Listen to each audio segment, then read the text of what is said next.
Look at God. Was that Look that's at what it him, was? okay? Was that it? What it was the whole time? I mean, I'm all about persistence. I'm very driven. So Right. I That's would what have I been was. doing what Turning the phone off, turning it back on, going in and out. I was irritated when it made me update. I said, you want me to update now? The phones, technology will do it every time. Let me see if it's.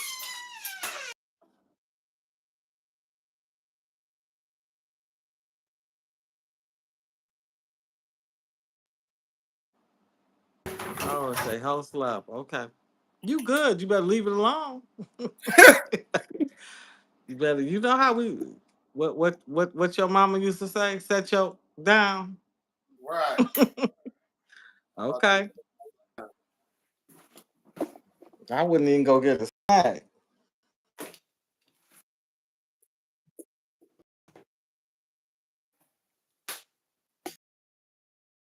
Mm.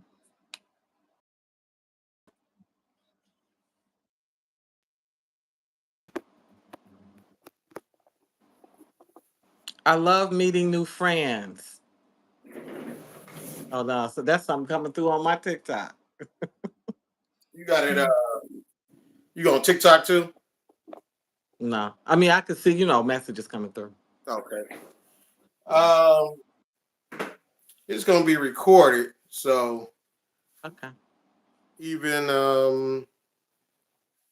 Oh, so you'll share a link so I can run it on my platforms. oh, all right. So you want to get started? What time I tell you it's here in Ghana? My apologies. My apologies. Um, so I know who you are, but Okay. the people that's coming in the live, right, right. You want to introduce yourself. Yeah, I'd love to. First of all, thank you for inviting me. I'm always honored to get an invite. You said, would you come on I'd like to interview you one day. I was like, absolutely. Yeah. So I'm Dr. Wanda. I'm actually Dr. Wanda Evans Brewer. I dropped the Evans Brewer because they didn't have nothing to do with the doctor. Okay. So I give all credit to Wanda for that PhD. I'm a scholar practitioner, meaning that yeah, I'm a professor and I'm a academic, but I really believe in sort of Kwame Ture's perspective. You take all that good knowledge and wisdom and you meal among the people. Okay. And so, I'm a grassroots activist, which is directly from, our blackness, community service, supporting black clubs, soup kitchens, anything that moves, keeps black people progressive. What is it? I'm a 35-year educator. So, and I'm one of the few professors that has taught every level. So I taught preschool, grammar school, high school, college, English as a second language, Spanish for 8 years, life skills. I ran my own not for profit in the US, um, centered around intimate partner abuse in the high schools. Longtime mentor to both male and females because we realized that with intimate partner abuse, the girls were still going to date those boys because they were Right. in the community, and the laws are different for adolescents. For intimate partner abuse is different from domestic violence because you're not living there and you still don't have your autonomy. So what they tell you, what parents do, all of that housing arrangements is very different when it's an adolescent being beat up by a significant than when it's an adult. So I did a lot of work around that. And and then a lot of fighting. I mean, I ended up coming to Africa because I became a PhD on welfare Okay. because corporate America pretty much has its hands in all of these campuses, where they invest greater money into infrastructure, sports and recreation, the dean and the provost, and they stopped paying professors and making it where it's almost impossible to get tenure. You're contract workers. So you work, you get a course or two, and you get a lump sum, and then you're not sure if you're going to be called back because yeah, you're not sure if you're a contract worker. They flip toss you in and out. And so I was one of the few professors in Chicago that would tell the truth about it because people felt like, oh, you so smart. Why don't you figure your way out of this? And it's like, oh no, I don't feel ashamed of this at all. Who needs to be ashamed is the establishment that has made a decision to exploit its professionals. And so I was, hooping and hollering, and I was in the Tribune and the Sometimes and Labor Talk Radio because I come out of Detroit. So Okay. Detroit is labor. That's labor, okay? And I was 313. a What little, up, though? huh? 313. What up, though? You Right. know I'm in Detroit, You know right? where I grew up? I grew up on Linwood and Davison. Okay. I went to Longfellow Middle School. I don't even know if it's still there, but that's like the only place I would ever want to return to. But I went to Cody High instead of Central High, which would have been the feeding high school. But I'm a Detroit girl in the world. I'm a girl.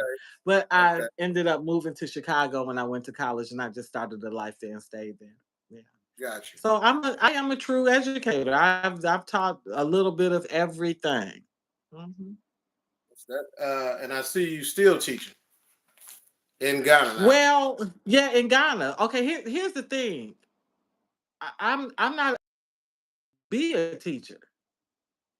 I Mm, wanted to be a dancer and a writer. Okay, so the teaching is a calling. It's an assignment, and so I don't really have a choice about that. And I was that chick. That was a bookworm. I was always at Parkman Branch Library down the street from our house. I was, the quote unquote know it all, and you know, the boys liked me, but they was just like, yeah, it's cool. You want to talk about Harriet Tubman and all that, but I'm trying to feel your chest. they was they wasn't really feeling me on that. So when you are a intellectual, when you're a young person and you're bright, and if it's anything to do with like social activism or politics, or you're interested, like I'm trying to figure out what does Zora Neale do with herself because she was an archaeologist. What do you do with yourself? Well, you kind of just are weird for a while, and that's how it is. But so, Chicago, I found a sort of a niche for myself. and at what age did you have an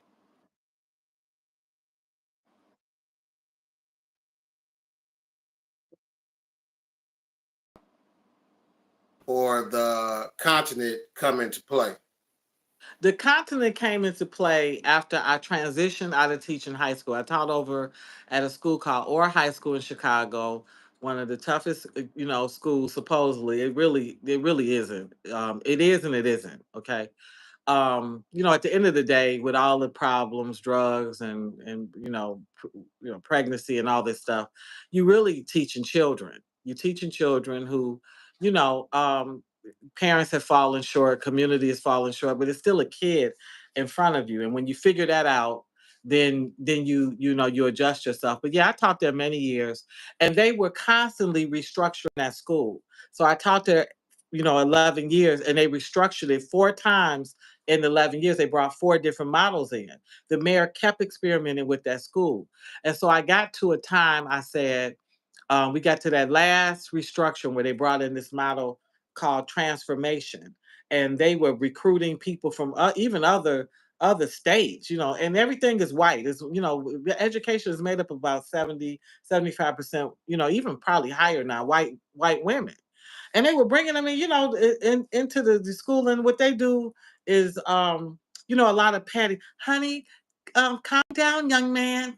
Oh, sweetie, it's gonna be okay. And it's like, no, we don't relate to black males like that. We don't talk to them like that, and it's just a lot of sort of, and then it's the flip side, which is when you can't control them, then it's a lot of, writing them up and sending them out the classroom and involving the state. And so that cycle starts. And but that's what they wanted. They didn't want veteran teachers. And I was a young vet because it was people up in there that had been, like hardcore, been there a long time. Okay. And it just became clear to me. I'm like, no, they don't want us teaching our children. They're making it almost impossible. So each year I was coming back to work wondering if I had a job. And it's because, we were striking or they were restructuring. And it just got to a time with my last set of mentees, I said, when you graduate, Doc, then I wasn't Doc. I said, I'm graduating out of here with you too. And I did just that. I closed out with that set of freshmen that came in that I had, fought and struggled and cried with and all that. I said, well, y'all leave, I'm leaving. And I left. I went to higher education, but I got out of the frying pan into the fire. Right. So I had about 3, maybe 4 good years teaching at the collegiate level. I was teaching for the University of Phoenix, which I don't have a lot of respect for, but it was a nice entry because I was trying to transition out of high school without losing income. So that's online, okay? And so it's kind of cookie cutter. They really don't need a professor. They just need somebody to, shoot out the curriculum as they've structured it. But yeah, the campuses are everywhere. The opportunities are there, and the pay is low. It's not a great pay. But if you're trying to break into higher education, it's not a bad start, I would say. Okay. Then the DeVry University picked me up out at Addison, and that was a little bit more challenging, okay, because Revive been around a long time. It has stuff that deals with education. Then also it had a business school, and then it had nursing, but you also dealing with very sterile. Like, to be black in these environments, Right. it's not that you can't get the job, you can, but we always have to be, extra good, extra better. But yeah, I was there. And then I got a degree. I came out, I got like a degree in psychology from Concordia University, which was right there at it's like 2 or 3, maybe a mile or so from my house. And then I applied to work for them. And so I was working, and this is what most of the college professors are doing. You end up working for more than one school to make ends meet. You're not just, unless you're tenured, you're really not working in one place. And that can be straining. Okay. So I was working at the three and balancing it okay because I transitioned out. And then it got to be one.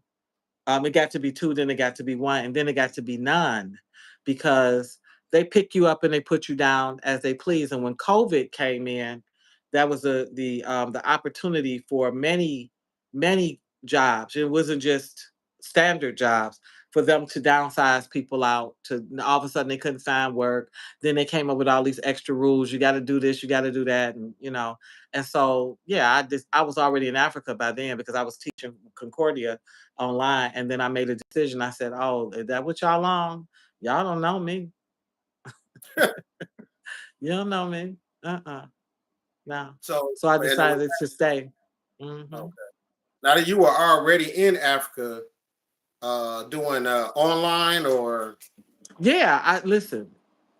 Now I can tell the truth. What I did was I brought it online. I went to my class. It was a Saturday class I met for 4 hours because I did grad students. So I went in to the grad students. These are grown folks. Grads are grown people with right, right, schedules and children and problems and issues. So I said, look, this is what we gonna do. I'm getting ready to go to Ghana. At that time, I said I'm going and I'm getting married, and I'm gonna be back in 2 weeks, and we gonna have this class, but it's gonna be so. I had already hoisted them online, be, you mm, know, without the university knowing, and oh then I wow, came back, and so yeah, cause I got a little rebel in me, right, right, right. just a little And they, bit. And listen, they this was didn't right mind up their class alley. they didn't have to go to. And this was up their alley because adults. work with you because you got to work with them. They're gonna tell you that their kid's sick. They're gonna tell you that their car broke down. They're gonna tell you that the boss making them stay late. So we wouldn't finna play that game. It's like, come on now, we all grown. Let's work with each other. So I still taught the course. I had already hoisted it, but then when I came back the second time, COVID struck, and Okay. so everything went online, including the church. Yeah. Right? It was So something yeah. different. You So were there. that worked in my favor. So I said, "Oh, we online. Let me dip on back to Ghana then."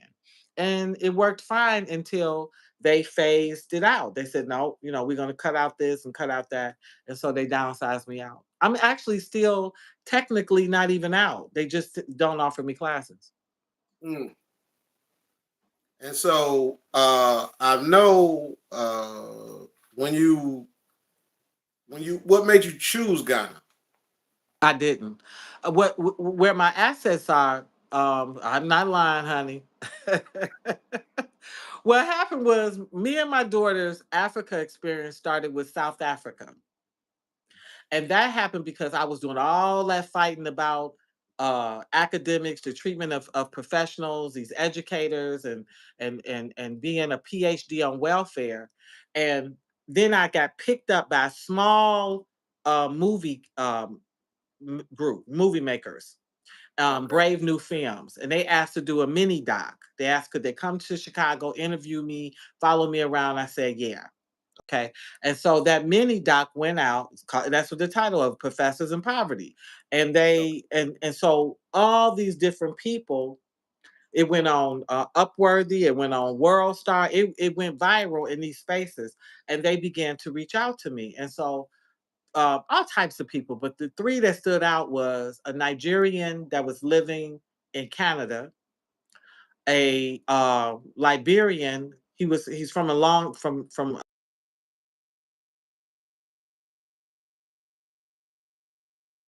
a stylist, a hair cutter for the stars and community, Okay. and then a Ghanaian. It was a Ghanaian who's and he said no. All of them said coach me in different ways, but what the Ghanaian said was, if you were any place else on the world, okay, they would scoop you up. They would love you. They'd be proud of you. And Africa needs you. So I don't know if the the Red Sea split or there was comet that fled, but it all of a sudden I said I wouldn't even know how to do that. I don't even know, because I've always been Afrocentric. I've always been comfortable in my own blackness, okay? Mhm. But I didn't have no interest in Africa. I wasn't finna go over there. I didn't Right. it was a bucket list thing. It's like, okay, well, if I get to about, 75 and ain't got shit to do, I'll go over there and check them out. But it was never, and I wasn't mad at Africa. I just Right.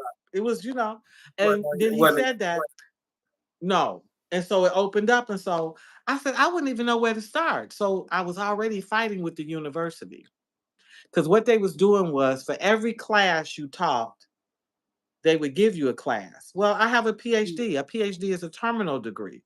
Most people don't want another class. If they want it, they want it. There are people that have multiple PhDs. I ain't one of them. I'm not interested. Okay. right. So I went into him. I said, hey, look, can you do, because they had like a deacon and deaconess degree at Concordia. So I said, can you give me a quid pro quo? I want you, because they wanted me to shut up too. I was talking and talking and drawing attention. They want me to shut up. Okay, listen, I can shut up. Could you give me a quid pro quo? Could you let me be let a professor from a school that you at, because they was in South Africa, could they come? Could we switch out? They said no.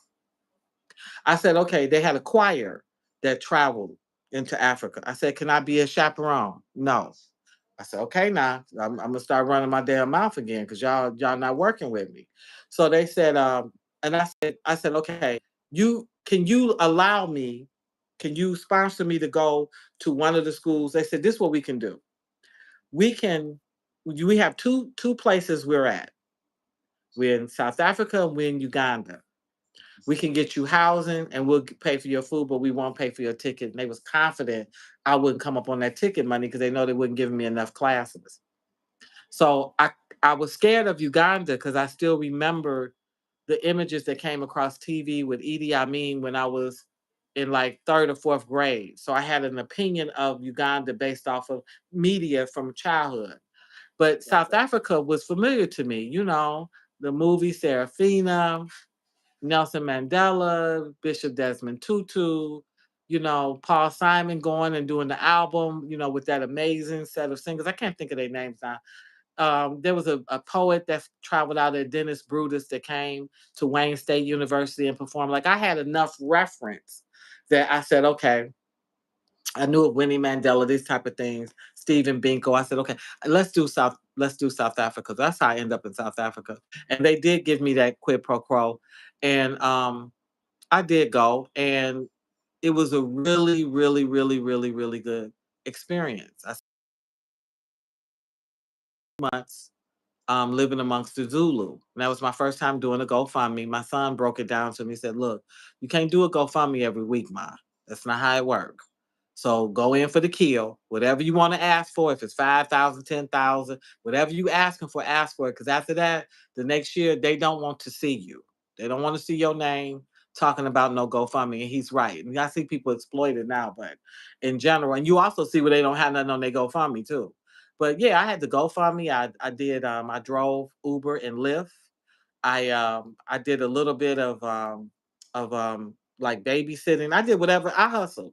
I sold on eBay. I raised that money and I got us over there to Mm, teach, to counsel, to and I did a lot of professional development. They liked me enough to send me out into a couple of other areas to train their teacher on some of our techniques and ways in the US, because I was their first academic. What they normally get is little white girls and they cute little shorts and t-shirts and volunteers. They get volunteers, you understand? But they was like, oh my God. First of all, they first black. And then I had the audacity to be an academic. They didn't know what to do. But one thing you'll learn with Africa is an educator is valued. They love their educators. They love education, and so the whole village would beat you. Like how we fight teachers and stuff like that. The whole village would beat you up. Where you gonna go with if you hit a talk? You can't even talk smart to them. right. Mm-hmm. So, what was that first experience like? Uh, Once you were on the ground, boots on the ground, meeting new people, introduced to new cultures. What was it? Was it a culture shock? What was it like? Not for me because I am a proud black. So I believe we're a tribe. You understand? So I go every place. I like that melanation now. You can get a lot out of me when you melanated, and that's who I'm committed to serve. Okay, although I'll help anybody. I am overall a humanitarian, but because they were trying to make me feel bad about my PhD, all my education and stuff, I said, if I have to give it away, I want to give it to those who need it the most. And Mm, any place that melanated man is, any place that black man is, he is mistreated, he is disenfranchised. He is brutalized. His women are raped. He is forced to choose between his hide and his soul. His children, the children are often unfamiliar with their fathers because they fathers have to, take jobs and do all this and that. Their moms are stressed. I said, I'm going to work with my own. So I don't have a beef with nobody else. You understand? I'm a teacher. I'll teach anybody. But in terms of my choice with coming to the continent, it was very specific and strategic. If I got to give all this away, I got to give it to who needs it the most, and it just happens to be melanated people, and it happens to be the continent. okay, and at that time when you came to Africa, you were in what country now? I started with South Africa. Then the Ugandans seen what we did in South Africa, what that was. Just a little bit of charity I did in South Africa because I primarily taught there, but I don't go any place empty-handed. So I had taken the community. I had brought a bunch of book bags Okay. filled with um, book bags filled with school supplies. And I just did it last 2 things I took, baby a whole bunch of baby Yeah. clothes, baby shoes, baby everything, and book bags because we have a surplus of them. Now we giving them book bags out. We almost have to pay people to take the book bags.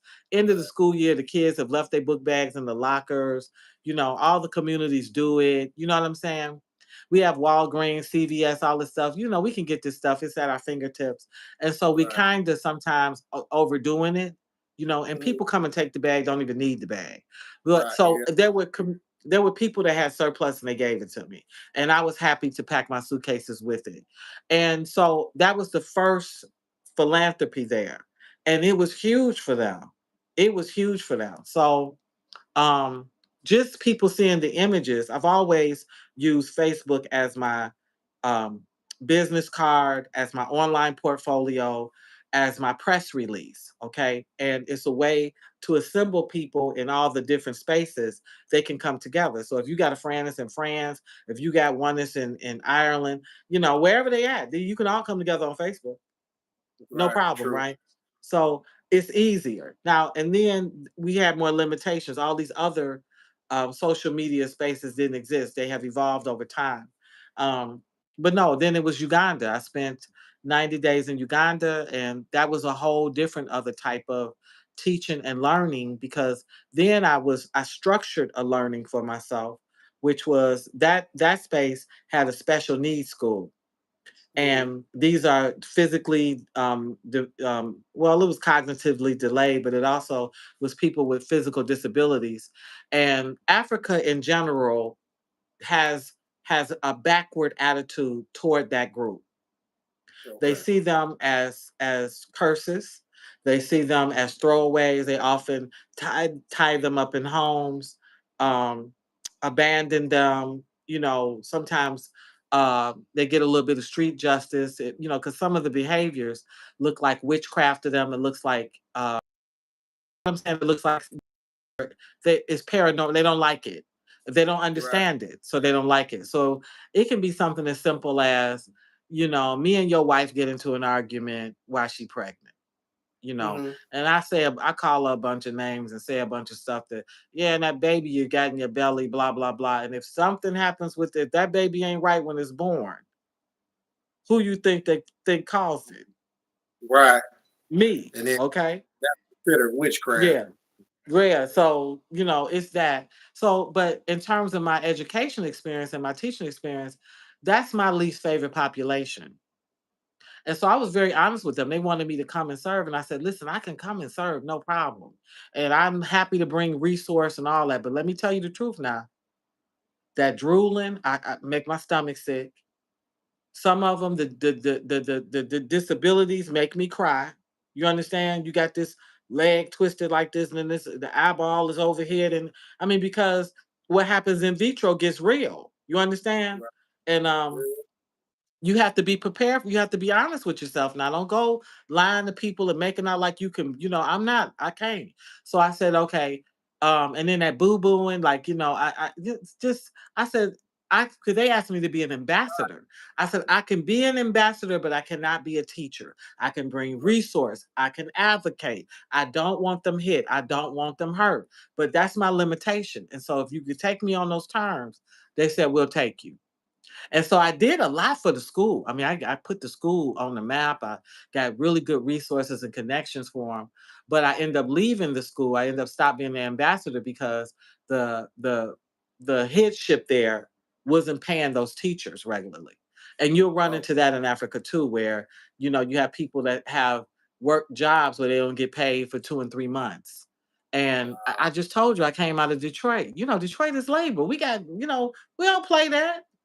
I was yeah. one of the teenagers that was at the picket lines when the auto workers would go on strike. I was a part of a little leftist organization. We would go, and the picket line, picket lines mean don't cross. I was when you Right. used to get beat up, when they used to beat Yeah. your tail for crossing that picket line. Okay, so From the Union I have a 20 plus whole years. I know you. I know what you're talking about. yes, yes. So if you come from labor and then you go someplace, and this is organized labor, right? The auto plat is organized labor. My mother's out of Right. Gary, Indiana. That's still okay. I don't do. You ain't paid for 2 months. You ain't paid for 3 months. I don't understand that. So I ended up paying them because it was baby money ultimately, but it wasn't baby money for me because I don't have money coming there serving you, right? And I paid, I got their salaries up, and I told them, I said, no, I'm wheels up. I'm deuces. I don't like this. I Right. cannot do this. They have to, the job, first of all, they were great educators. Their patience was long, and they were good to those kids because these were kids. Someone like one little boy, he was the cutest little thing. He'd be looking at you, little cutie, blind as a bat. They had tied him up in that house so long that when he saw sunlight, he wouldn't use the light. His eyes, they hadn't developed. Like it was things that they were managing that was so amazing, which is why I fought to pay them. But I also said I can't do that. That's not my That's not my. So he couldn't convince me to stay. And then, but while I was doing that, the Tanzanians, I ran into the Tanzanians and said, "Hey, Doc, would you come to us?" And I said, "Listen, I can come to you, but I don't have no money. Right. But if you can see about me, but I could get the resource to them. But if I come, because they both are East Africa, if I come, you have to take care of me. You have Okay. to." Well, let me ask you this: Hmm.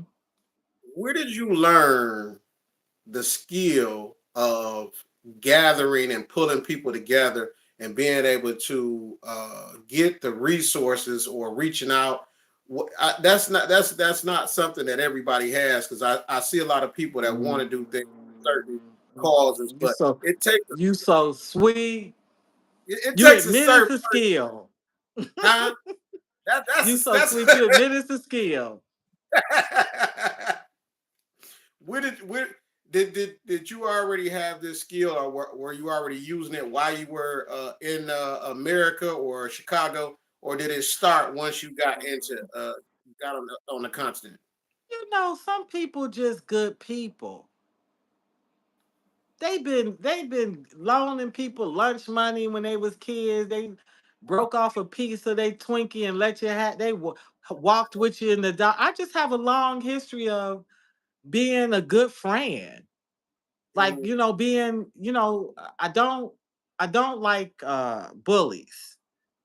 And I right. don't like I stick up for the underdog. All that comes from my mother's training. So but I never went for bad. I never was tough. I am a loner, and I'm the worst type of loner too because I'm a social introvert. So I come out and Mm, socialize, and then people start thinking, "Oh, she's social." Not really. I do this for a minute, then I got to go back up in there and recharge. right. All of this is the result of me planting a lot of seeds and then being able to reap a harvest. That's really it. I've been good to people. I have a long history of, and I'm not particularly selective. Like some people only good to certain types of people because they want something out of it. Right. Hmm. Well, I've been good to people that I'm connected to. I'm good to strangers. You see all these people over here, I have to remind them all the time.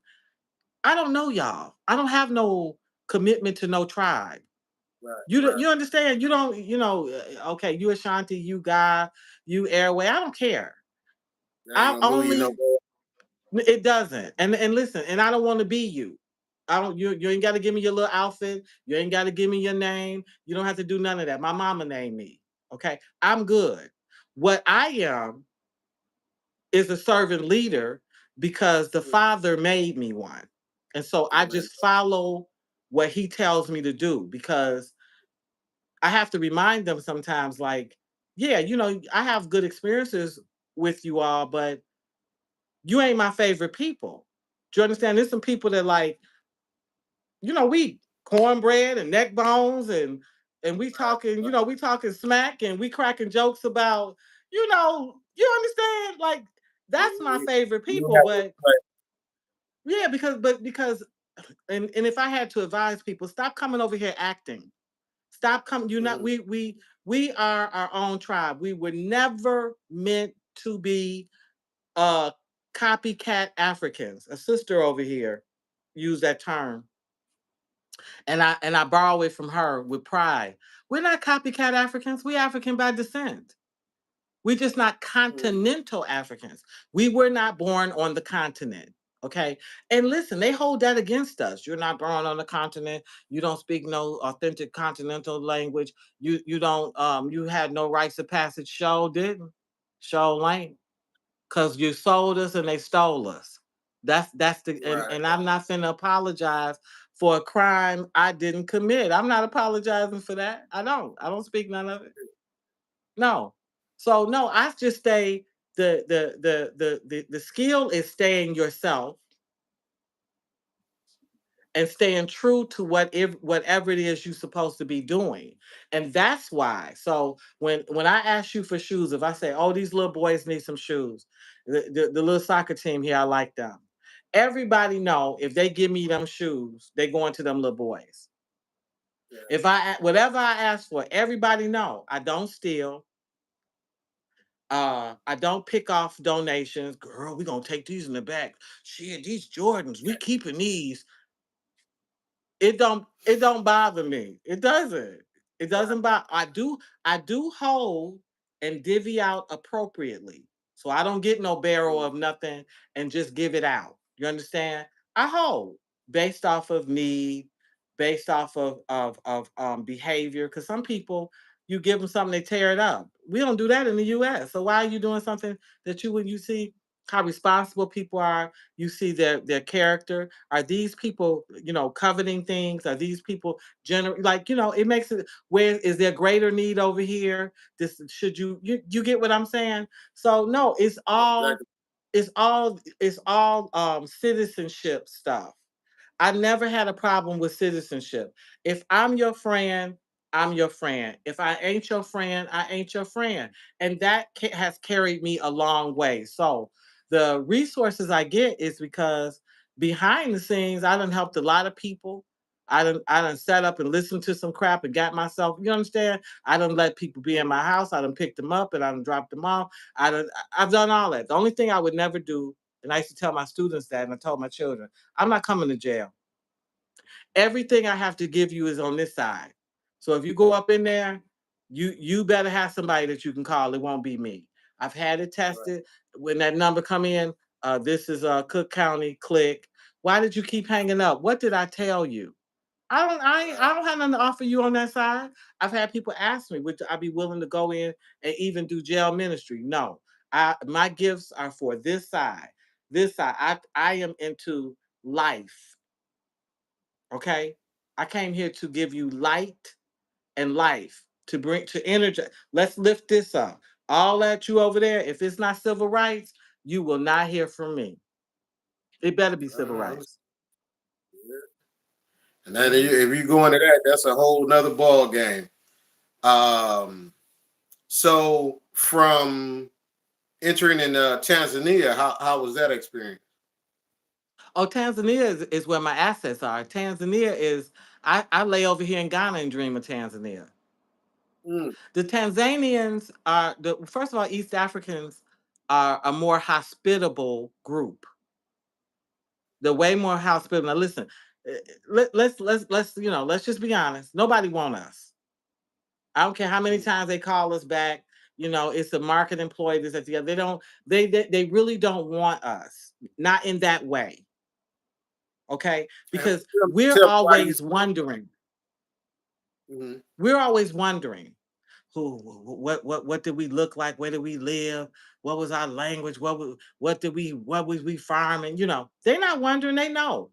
The book of Chronicles in the Bible, they can do it. This one begot this one. This one they know their whole genealogy. They know which tribe attacked what tribe, who moved what. They know. So, but some African groups are warmer, way more receptive, far more tribal than others. So Kwame Nkrumah was the liberating president for Ghana, right? But the Okay. liberating president for Tanzania was Julius Nyerere. Okay, that all of this was around the same time. The difference between the two presidents, and listen, and I adore Kwame Nkrumah. Period. Okay, doctor to get it correct. But Nyerere, when he liberated his people, he taught them nation first, tribe second. Mm. Ghana is tribe first, nation second.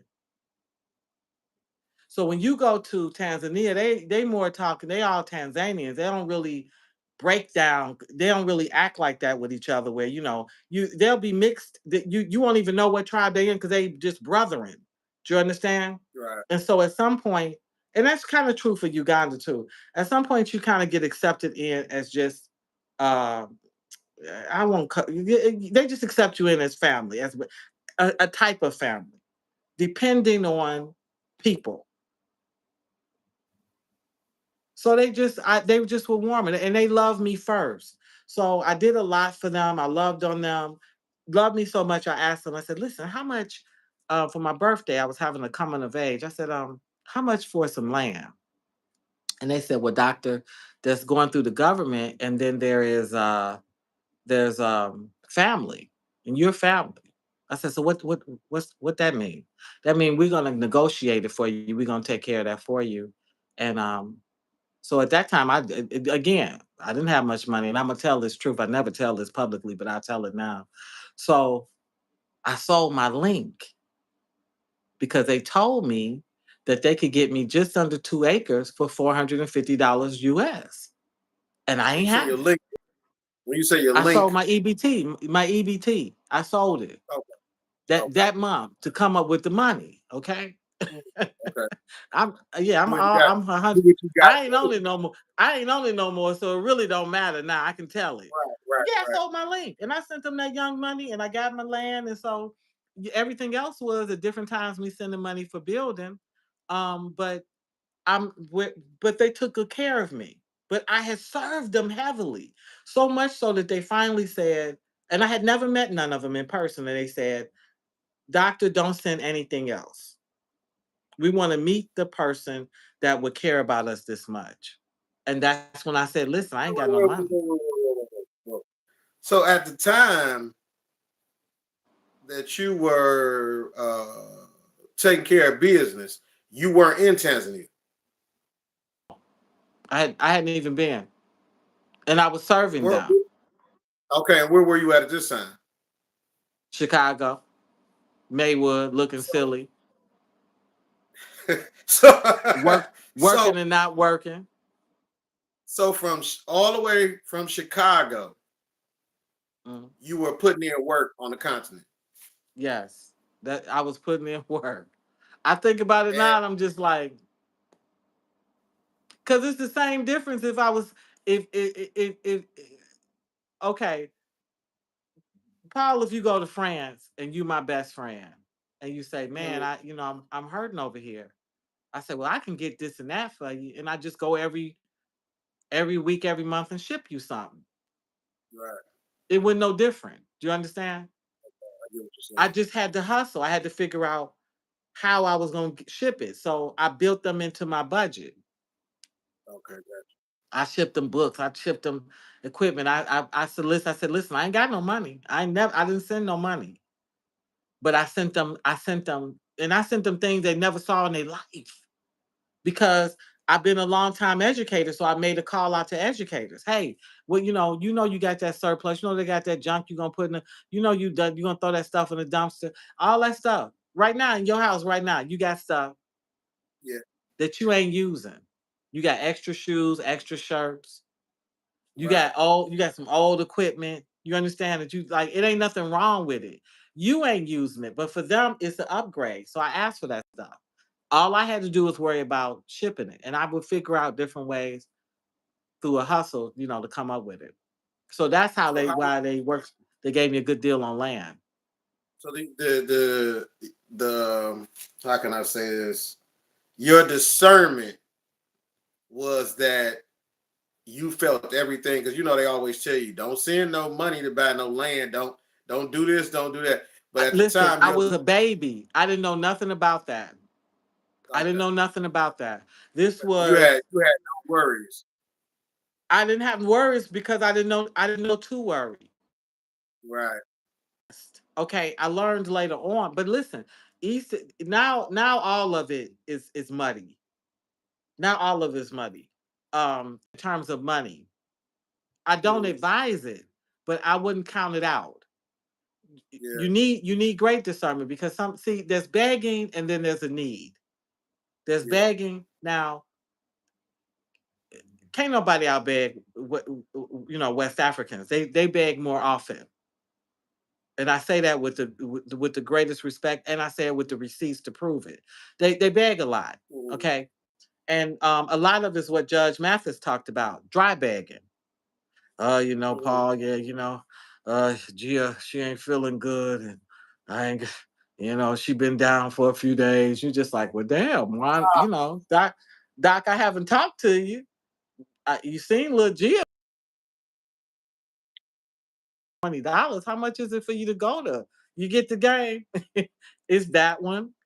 There's always a crisis. There's always a need. So, you make your call on that. Me, I'm not into that anymore unless it is a situation of someone who never asked for anything and then something comes up.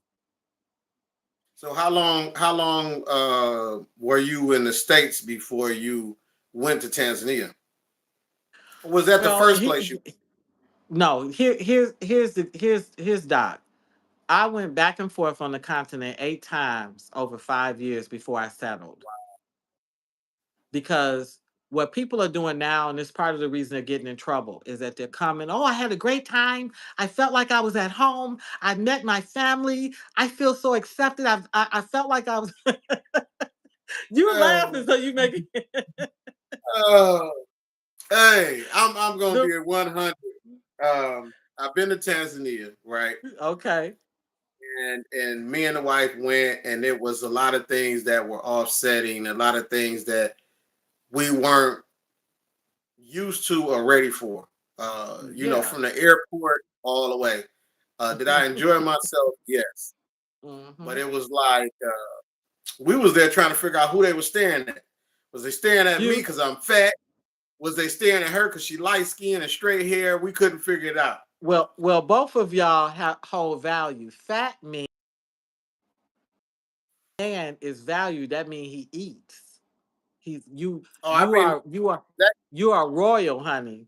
And a light that skinned used to woman be. as much bleaching as they do, and they like that too. Hey, it used to be that way in the States. They used to call it a baller belly, but it's it's just out of shape now.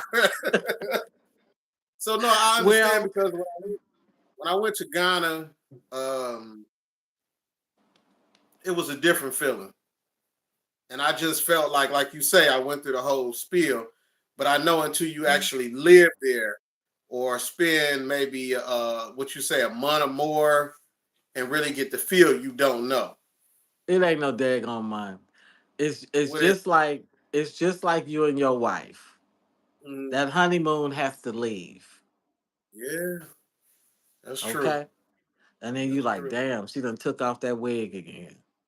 Right. And put them little braids in until she get her hair done. She Okay? done put that nightcap on. Put that nightcap on I can't stand. Yeah, But you still gotta love her. Yeah, you right. have to. It's that you have to have your first injury. You have to have your first bruising. You have to. They will break your heart. You have to have your heart broken and know that you can survive it. Um, and everybody, listen. Nobody escapes it.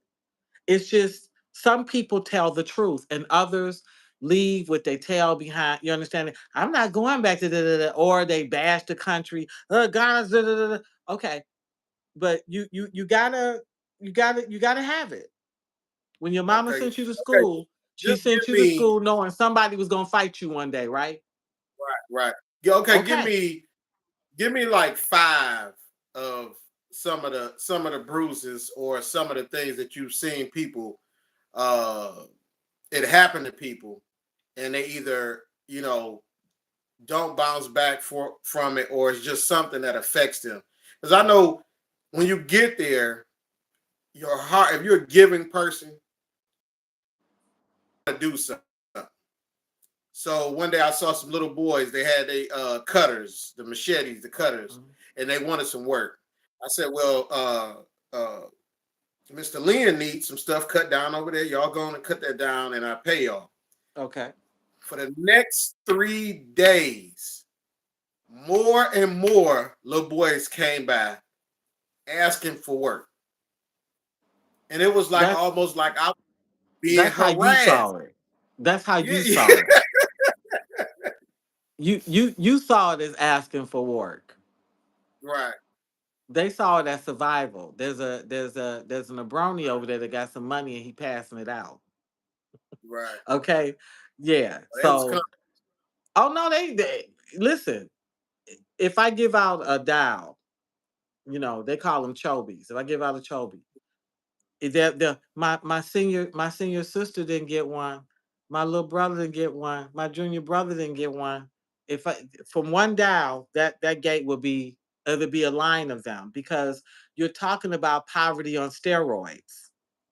Mm, You're talking about poverty on steroids. You're talking about 70% of the country still uses open defecation. They shit and piss in a bush. You talking about a beautiful, beautiful building next to, like, you can have come here and build, and your house is next to some bullshit. It's next to a shanty. It's next to somebody living in a kiosk. So you talking about some children who are raising themselves. Okay, they get up and they're raising themselves because there's a fair share of young people who are unschooled. They're unschooled. Some of them are orphaned, some of them are double orphaned. All right. So no, it's not a shock to me that two came with the machete and then there was a team of them. But the right, reality is you're not a corporation. You're not you know, Paul's job work facility. You understand? You're not a business where you're saying, you know how they used to run our summer youth programs? This isn't Paul's summer youth program where you have right. Kelly grants and money service, in Kelly order to, service. yeah.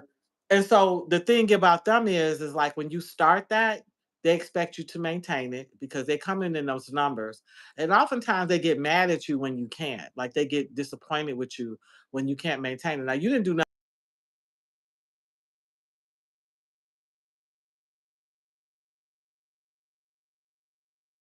they did the car wash, at some point, and we saw them as little businessmen and we wanted to, support that.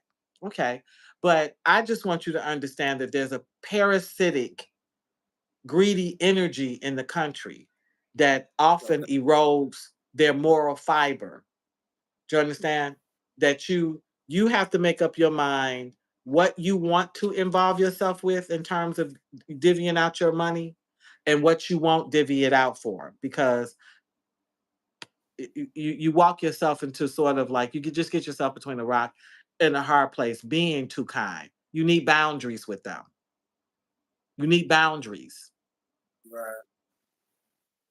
And I noticed, Even I in phil- noticed too. even in philanthropy, you need them. Right, I noticed too. Like that's a two-way street too, because you have a person over here that needs to eat. They trying to take care of their family. Like you say, 95% are in poverty. Then you have some, not just Americans, but repats or other people come in, and they may, let's say, take one of the men. Mm. But I've seen it where they take them in, but they use them to their advantage. Well, Well, let's I get need you. something straight. We're all using each other. I want Okay. I want to deal with this term using, okay? Because even with my estranged husband who tried to, he thought I was going to take him back to the U.S. He's in the U.K. now because I wasn't taking him to the U.S. I'm a Pan Africanist. Mhm. Pan Africanists don't take you back. Right. Where we taking you? Where was Right. Marcus Garvey was sending us over here? We're not taking you back, okay? But we got to a place where and I used you. I said, you used me. I used you. I had to know how to live in the country. I had to understand. I said, see, I came 8 steps down and brought you up three. And we lived. And I learned. I know how to, I know how to get my water, get my ECG. I know who I know who I know the hierarchy. the paramount chief, the smaller chief, the king, the council of elders, the queen mother. You understand? I know I have Right. a police officer in my phone. I have a doctor in my phone. I have the insurance man in my phone. These are all people I can call right now and talk to. I said, Punk, I learned how to live because you was living so low. I had to come down so low that I just watched to see how you do it. I can catch it. I Mhm. can go right out there right now and put my finger up. One, and the car will stop to take me to community one. Two, the car is gonna stop to take me to community two. I know how to Mhm. get down. You understand? I know how to live in the country. I know how to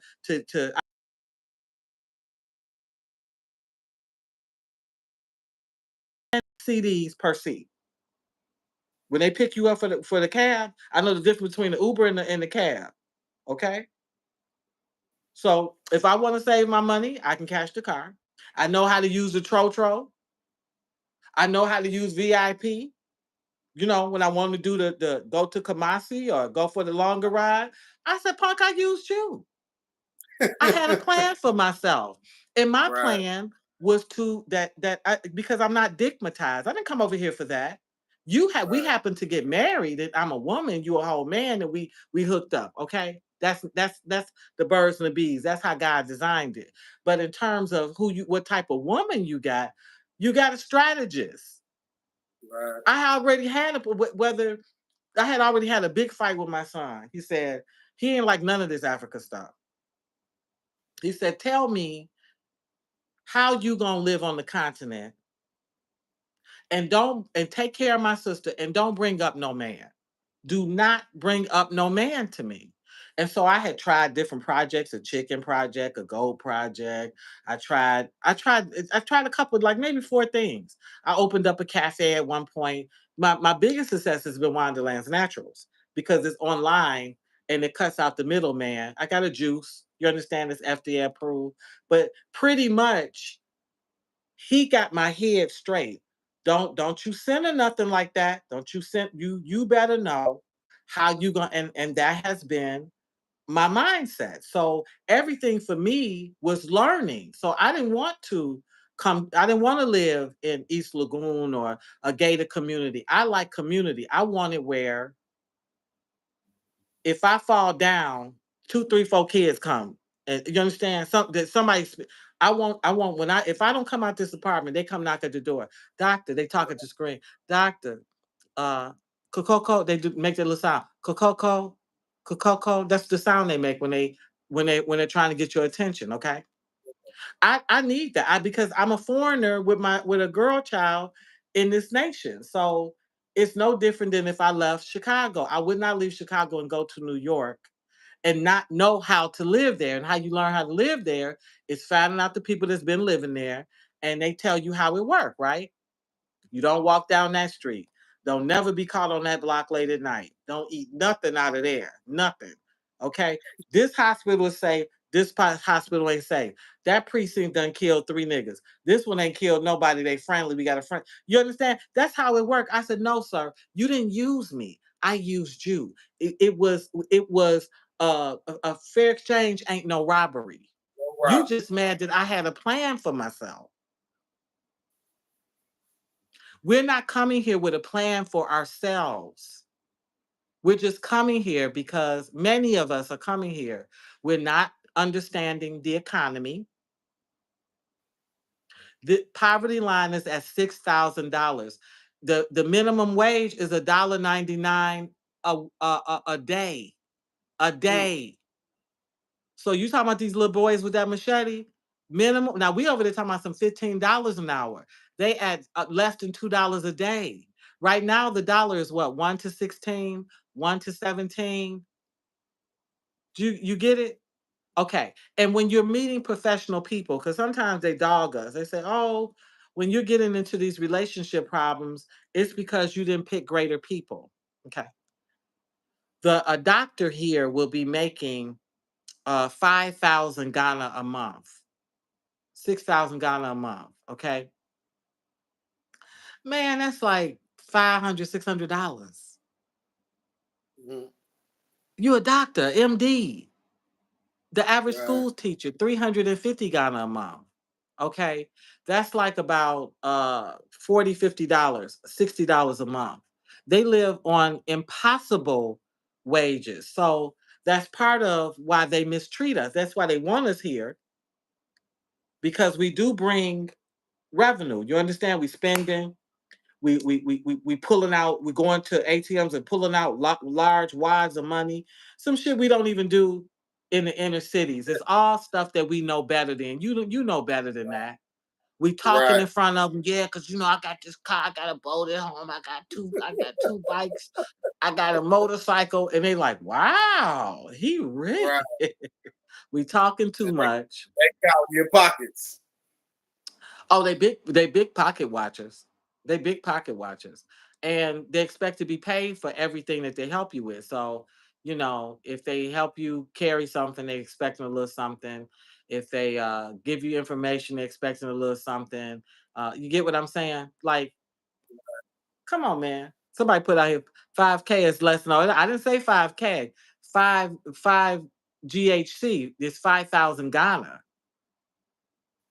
Not, I wish it was 5,000 US. It's not. It's 5,000 Ghana per year. I'm responding to one of the Yeah. people in the live. Yeah, no. So we're not studying the economy. We're not looking at what these professional jobs, even their parliament. We look at what our Congress people make, and then you look at what they call it the parliament, but you look at what our people make, and it's night and day. It's Mhm. night and day. So we don't understand the type of poverty we're walking into. We keep thinking their poverty is our poverty. It's not. Theirs is on steroids. And a lot of times it's full of a lot of injury. So if you had only had $5, you could have filled out the paperwork for school. If you had only had the $10, you understand, like, it's a lot of that. So when we come, we're targeted. It ain't personal mostly.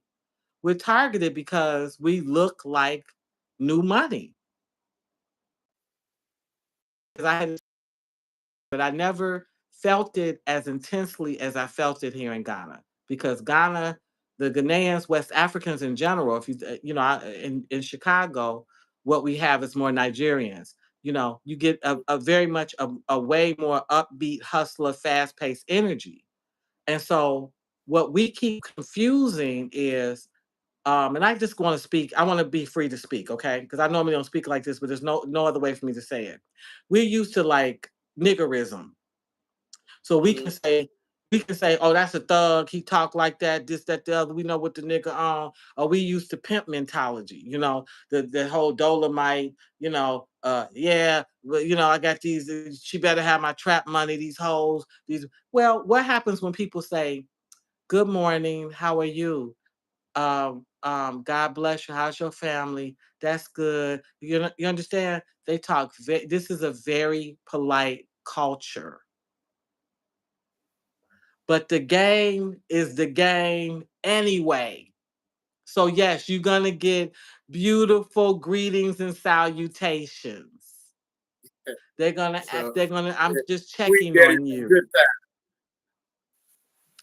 But the game is still the game. So it's still the game. So yeah, they talk real sweet. And they, you daddy, and I'm mama, and I'm auntie, and you uncle. And the bottom line is I'm trying to get to them Benjamins. I want them ducats. I want, So we get affected by that. I tell people, protect yourself from that. You know damn well that ain't your niece. Right, You know you ain't that boy uncle. right, Reconnected. Stop that. We're caught up in the romanticism, and they know somebody said polite, but they hustle you. Yeah, because that's part of the hustle. Like that's them anyway. But who being right, foolish is us. We already know. That's what I'm saying. Come here and be yourself. Just you, it ain't no black person you ever walked outside of your home in Detroit and just liked, just was here. Okay, I help you. Here you go. All right, when I get paid Friday, I'm gonna send. So why you come to Africa and do Ooh, that? We don't even. Ooh. I'm seeing us do stuff we don't even do Can in you do our me a own favor? homes, huh? Can you do me a favor? Stop What? busting me in the head, all right? Stop busting me in the head. We all have done it. We, myself included, we've Right, all done it on some scale. But I'm telling right. you that, like, that's where our problem and fitting in is that we haven't figured out, like, no, we're not copycat Africans. We're not. There's and listen. The other thing is all this Paul Bunyan. I just bought me some land. I'm building me a house. I've been here now 4.5 years. I've built nothing, and they're frustrated with me. I've even had them dash me. I won't build anything because I'm 57 years old. I got my daughter. She's 14. I can't take the L. I can't. I don't have it in me to take the L. I can't take the Mm, loss. So I just dealt with the reality. Now I'm not telling nobody else what to do. I rent. I have two apartments, one with more space, one with less. And at some point I'll do something different. But the two apartments together is 2,000 100 for the year. right, right. So I ain't built nothing. Now I had to ask myself, I said, Wanda, do you come from a family that builds houses? Have you ever built houses? Have you ever done that? Do you know how many bricks? Do you know how many pipes? Do you know anything about that? They dupe you into doing stuff because there's you could have this. No, I just want to get acclimated first. Let me get my feet on the ground. Let me learn how to be here first.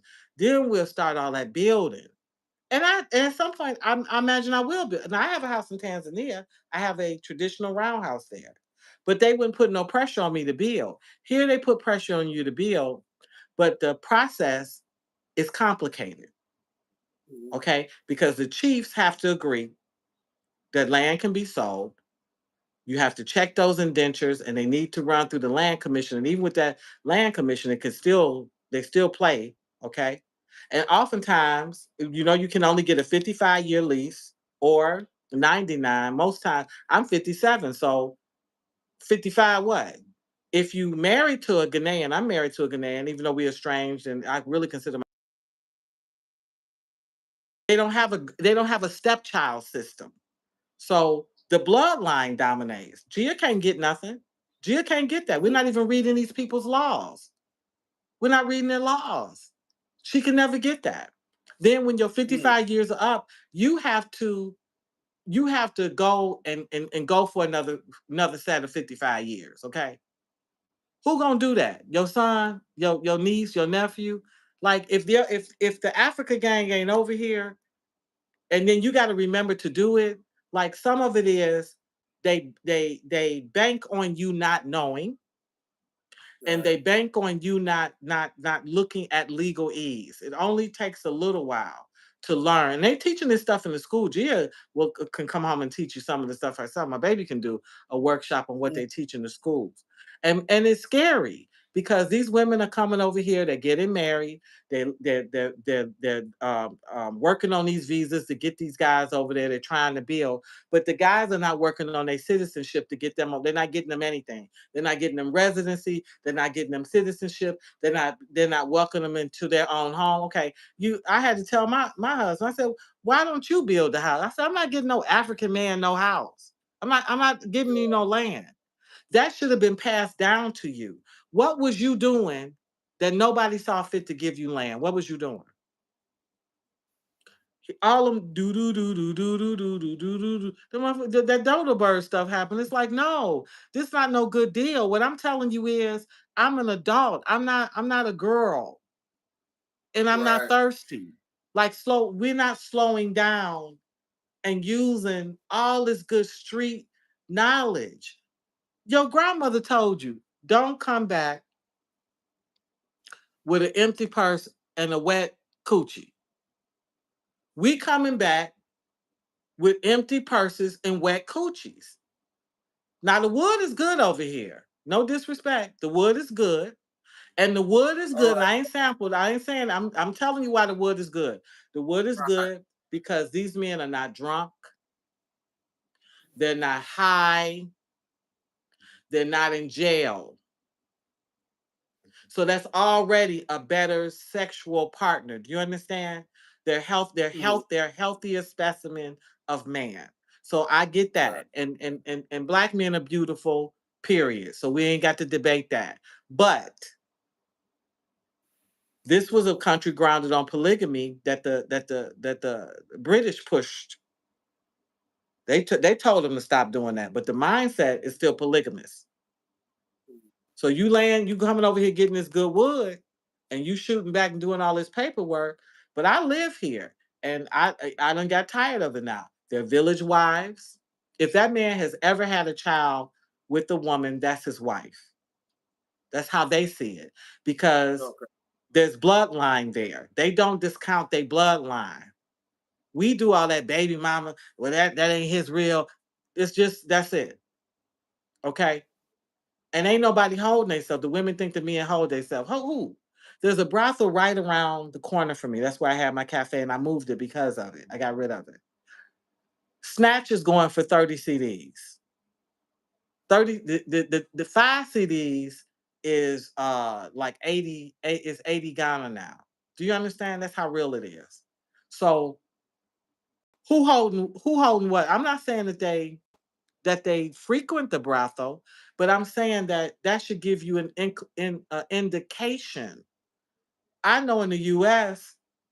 to get a chick, like a hoe, $40 is the going price. Yeah, Yeah, that's what they say. okay. It's $40, right? Okay, They say for even for for the, just for the young girls, I done heard these guys talking. right. The young girl. That's the young girl price. $40. Okay.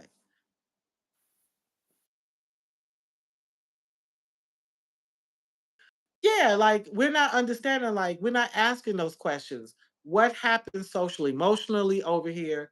There's no domestic violence shelters. There's no storage units. If I come over here and I marry Kofi and we get into it, where am I going? Right. So I noticed Okay. while you're on that, I don't want to skip over it, but I was looking at going over your what was it? The bridging the Somebody gap put down here.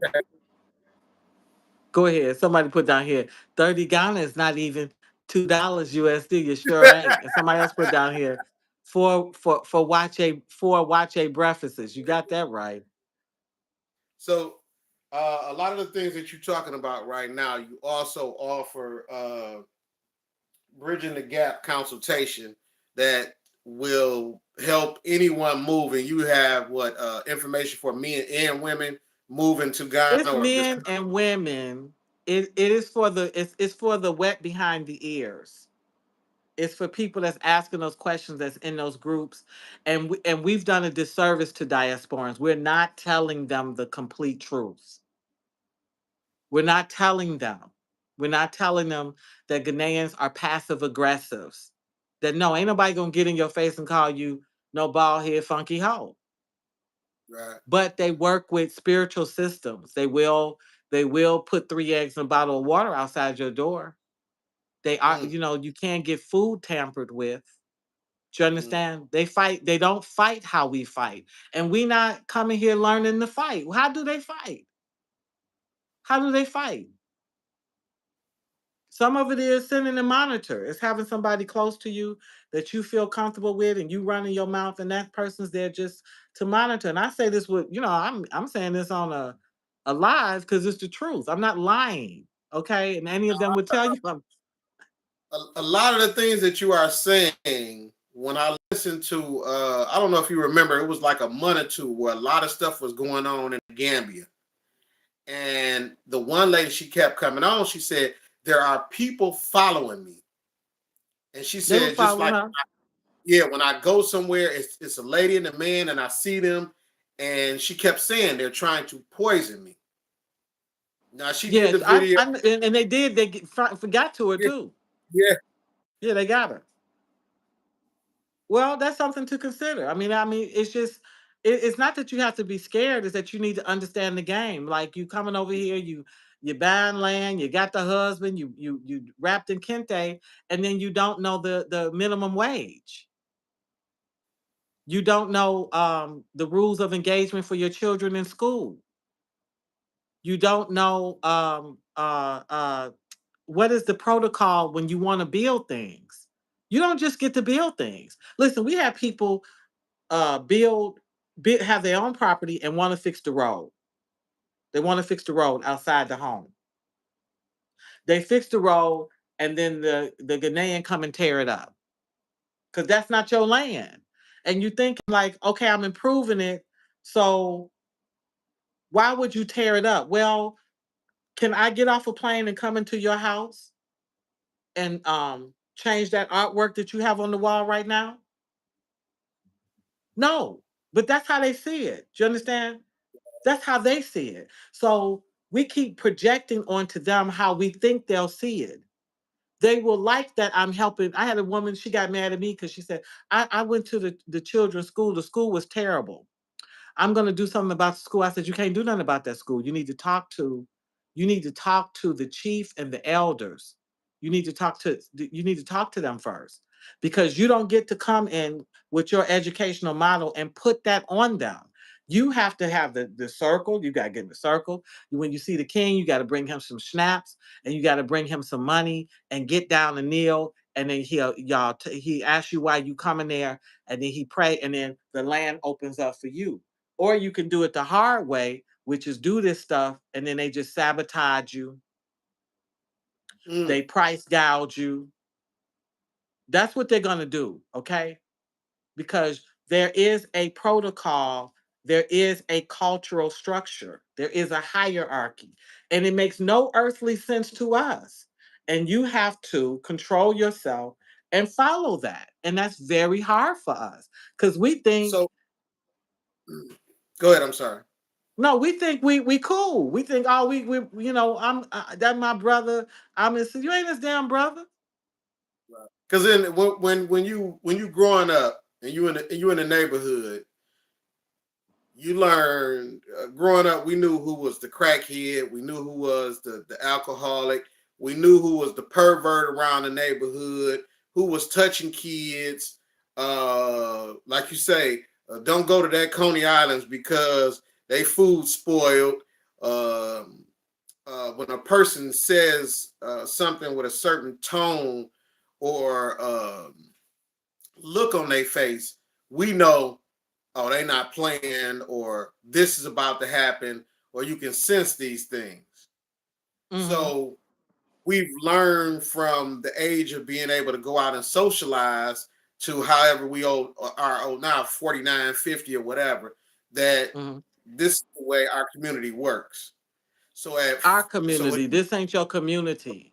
exactly. So what I'm You saying being is that hosted. right. So once you leave what you know inside and out, you basically become you starting as a baby moving in, Yes, you doing kung relearning. fu. Remember kung fu? Remember the show Kung Fu Right. with Master? Yeah, that's what you're doing. You're learning. Somebody wrote down here, it is unfortunate that this sister did not extend herself to the diasporan community that offers repatriation service to prevent some of these experiences. There are people with integrity here. There are definitely people with integrity here. And I wouldn't still be here after 4 years, 4.5 years if it wasn't. But there's no diasporan community that can protect you from everyday brushes with community. Do you understand?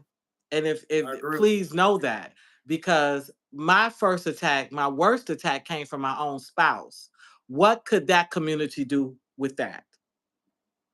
He waited 2 years to get to pop locking and dropping. You understand? But he came with Mm, his little electric boogaloo and I had an answer for it. But that's what I'm saying. It's not going to always be who and what you think. There are many men that step forward and became my headship and guided and protected me and Gia through that storm. But that has nothing to do like here in my community, Pone, KPONE. Everybody know Dr. Wanda. Even the people that don't like me. Okay, they don't have any beef with me. They know me, the market women, they dash me things, they sweet to me. All of that goes on because we done already got past the stage of them trying to cheat me every 5 seconds and all that. It's boring now. We're over it. Okay. And I've done a lot in my own community. But as soon as I step out of this community and I go to a new community, it all starts back over when they hear that English language. As soon as that English is hit. I've been in a cab where as soon as I started talking, they want to raise the price of the cab. These are facts. There's no community that can protect you from that. That is an overall mindset of the kinsmen here, of the men, of the people here. That I Read it am an over and over. ATM. I got it. I got the money. You could afford the ticket, then you got the money. Nothing can protect you. That's what I'm saying. You're gonna have your first love, your first bruise, your first heartbreak, your first rock. Somebody gonna steal something from you. You can have them painting and they'll steal something from some it's gonna happen and you gotta survive it and not see it like the country gets thrown away and understand that there are different mindsets. The tribes are not even. Different tribes have different personalities and they raise and behave different ways that the tribesmen don't necessarily like one another and they work against each other. So you may be hiring somebody that you know, okay, you just hired Kofi because you like Kofi. Somebody else says, Mhm. "Oh, I got a cousin that can do that," because they don't particularly like that tribal group and they want to put their own people first. You understand? Nothing can protect you from that. You need to go through it and you need to understand what it is. And so that's what the consulting offers because I'm sick of people coming to me after, and I've had several of them come. We had a woman that got a black eye. We had a woman that stayed in my other space. She had to be evacuated out with her children, where her husband beat her up in a village because he had the money. Another one that left her car, they smashed her car because trusted that she could leave the car with them while she left and came back. Like all kinds of things are happening among the diaspora that are injurious that they will talk to certain people that they trust. I'm one of the people that they talk to, but I don't like it. Some of that stuff really actually can be avoided. You would not leave your car with just anybody. Do you understand? Just because they're quote unquote nice. And I'm seeing where I don't know if it's witchcraft or voodoo or what, but it's like we come here and we lose our some of us, and it's really just some of us. We lose our minds that we're not using our discernment, we're not using our street smarts, we're not remembering the wisdom that our grandparents and parents told us about how you. One thing I let the Ghanaians know you a stranger to me. You is just as strange if I got off a plane from Chicago to Washington, D.C. I don't know them.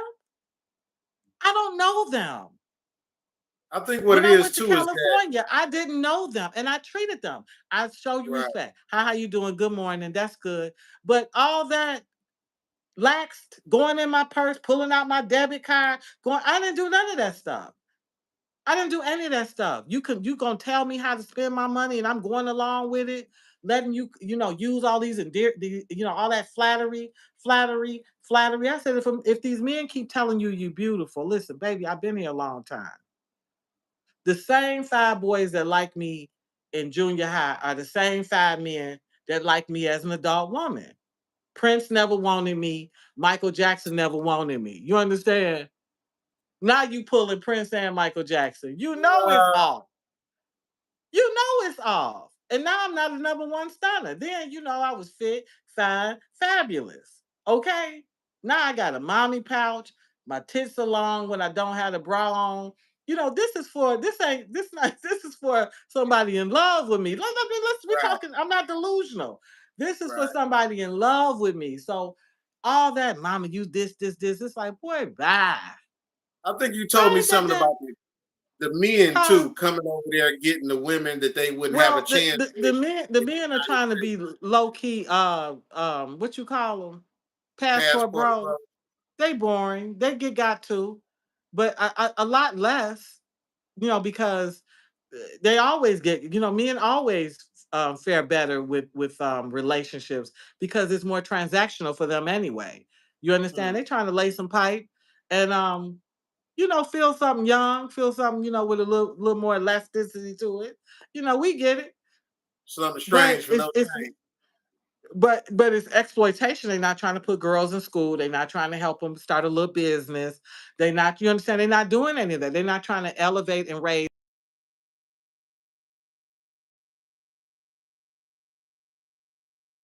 their wallet thick, but they get got the other way, because they get to buying stuff or getting drunk in these bars, and they get them. I mean, one way or the other, you're gonna get got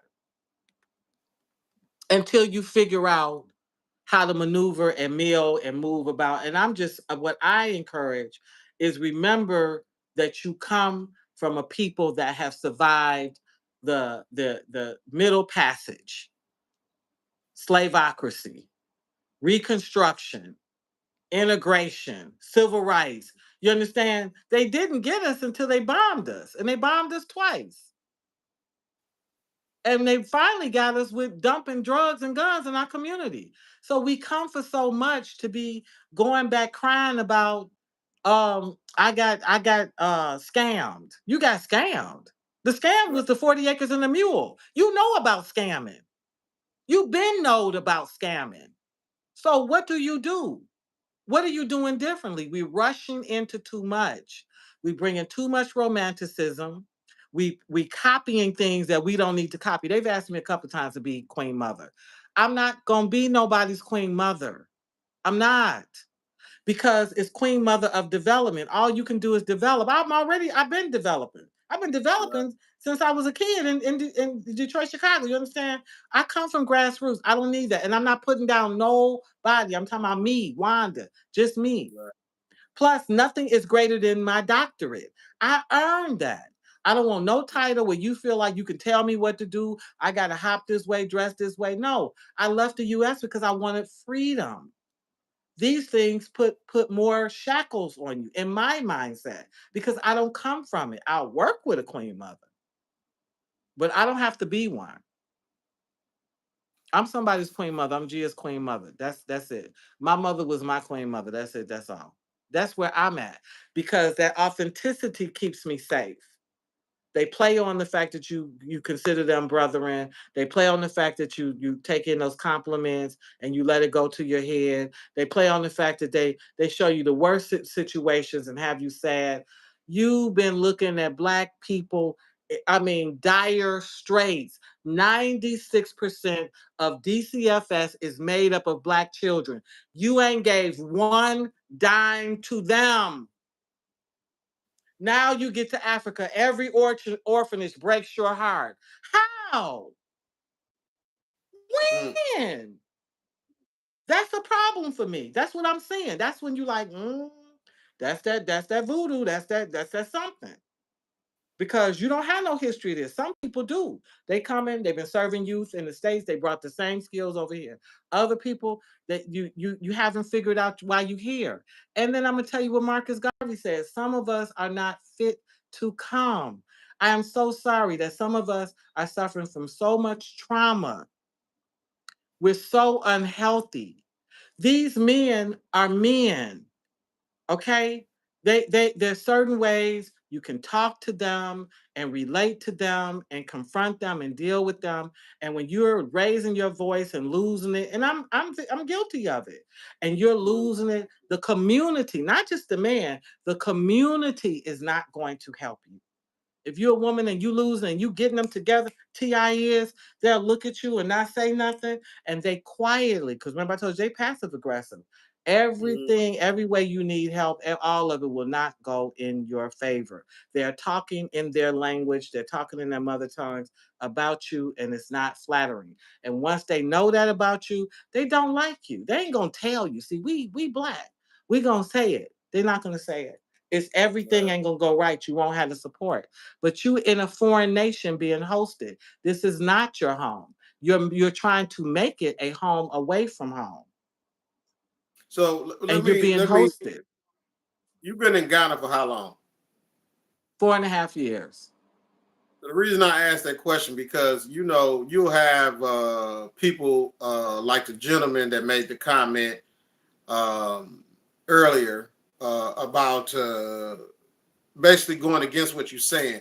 But we talking to somebody that knows Ghana very well, the community that she's in, and it's not like we talking to somebody that's been there 6 months and all of a sudden they are a professional on Ghana.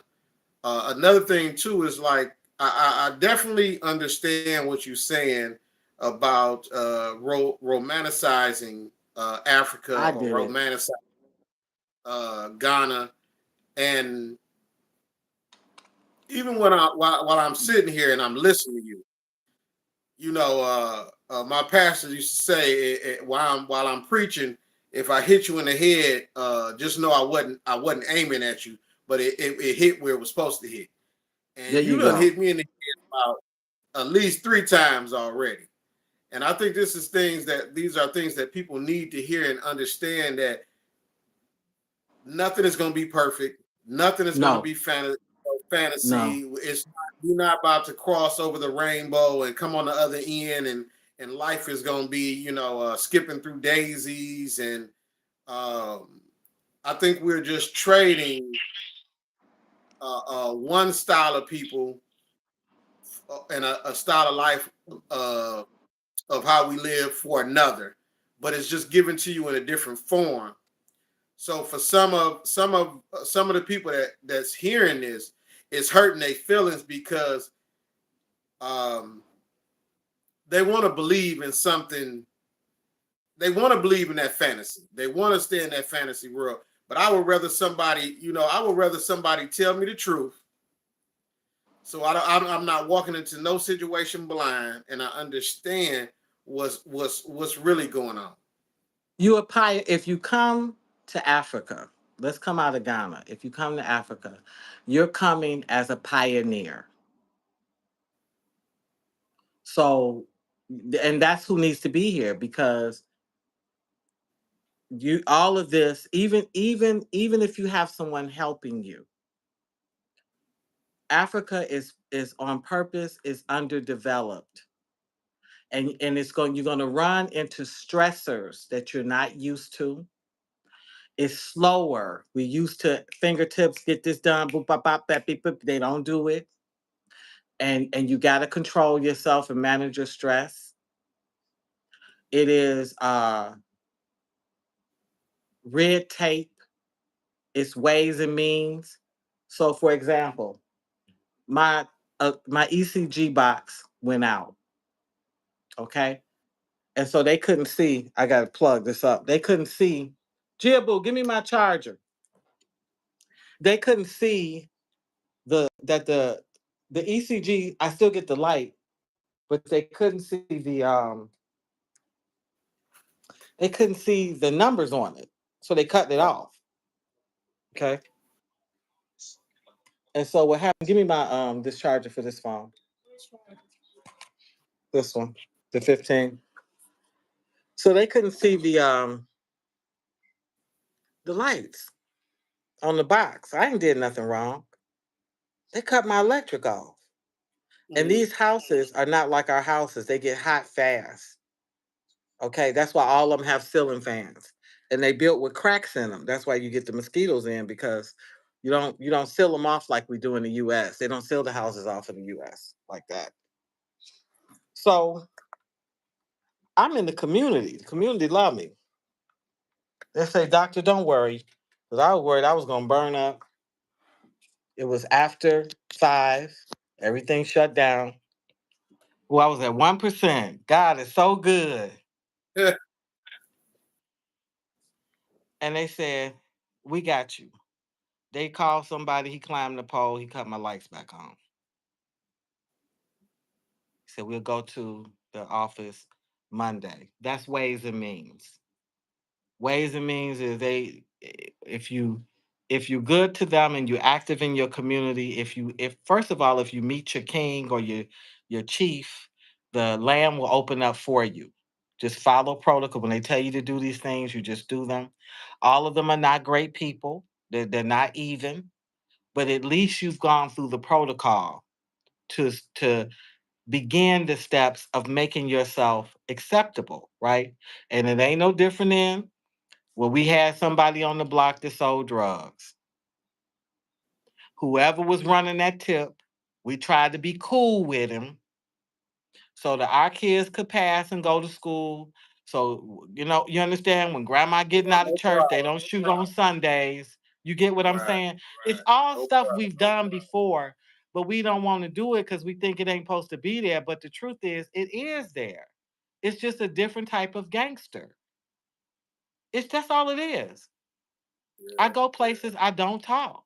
I've always had, first of all, I don't move in this country without headship.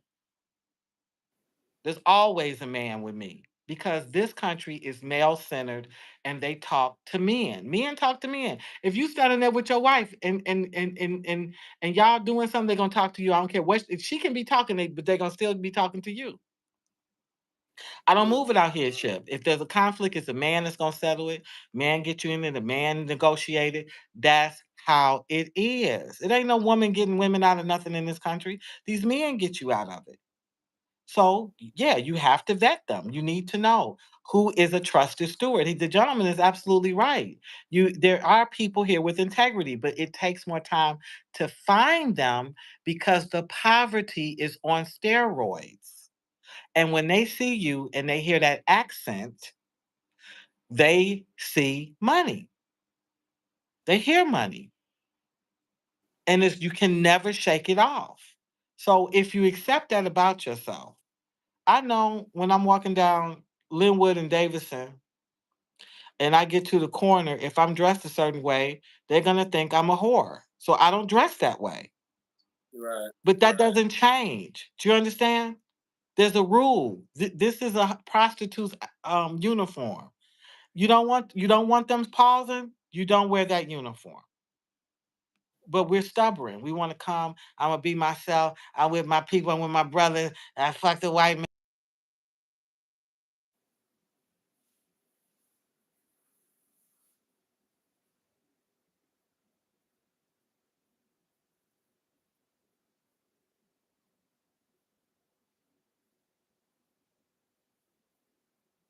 We're gonna give it a second, y'all. But for those that do have,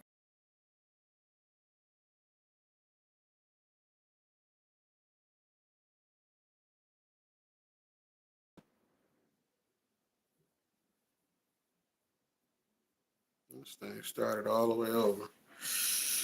I'm gonna bring her back in, y'all. But if you have any questions, go ahead and start putting the questions in.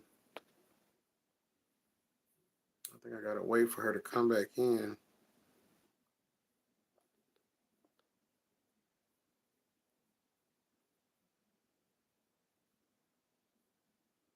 Guarantee her phone probably died.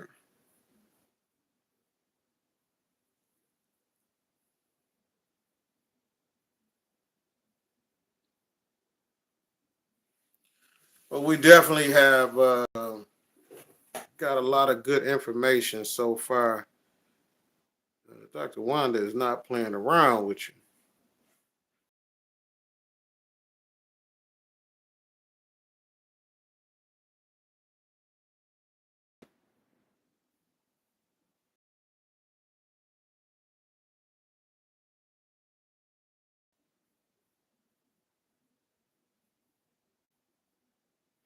Exercise is going good. I'm down 16 pounds and decided to, I think after 31 days, I'm hooked on going to the gym. So I just get up in the morning right before work and I head in and I get me at least a mile in. And now I'm just working on getting my mile time down. I can do a mile. Today I did a mile in 17 minutes. So um, also, I want y'all to know that hopefully we can get her back in. And I thank you for asking about that. Appreciate it. Uh, Dr. Wanda also does consultations. I had a list of things that for the consultation. She does vacation or retirement plans. She also will help you with the economic and dating game. Uh, uh, Sisterhood, the non-present of sisterhood. I guess when traveling or moving to Ghana by yourself. What else does she have here? She'll give you counseling on marriage, the difference between America and here. The starter kit, which was telling you how to get your Ghana card and a couple of other things. And she also has Wanda's Lands Natural. We're gonna try to see if we can send her another link.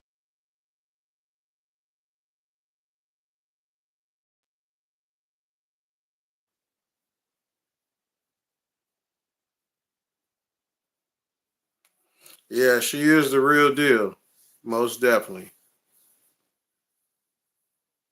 And I think it's good for all of us to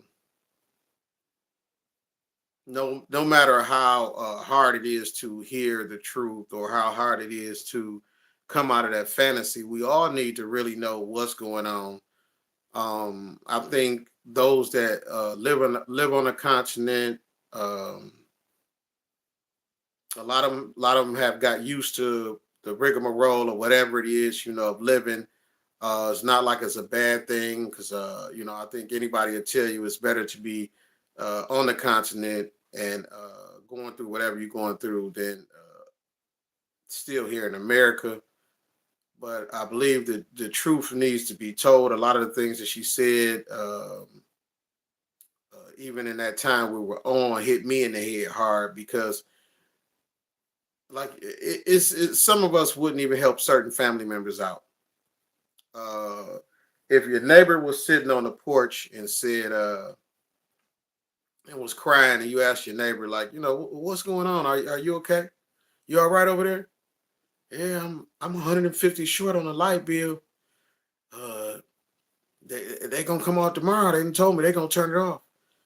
You'd be like, oh man, I'm gonna pray for you. Jump in your car and go on to work. You would probably jump in your car and going out to eat. You wouldn't think twice about giving that neighbor $150 because 9 out of 10, him or her probably get on your nerves already. But when you go to, I would say just about any country or you on vacation, you hear these sob stories or you there for a while and you beginning to reach in your pocket and you giving. um, I think it's something about being on in the motherland and wanting to be such a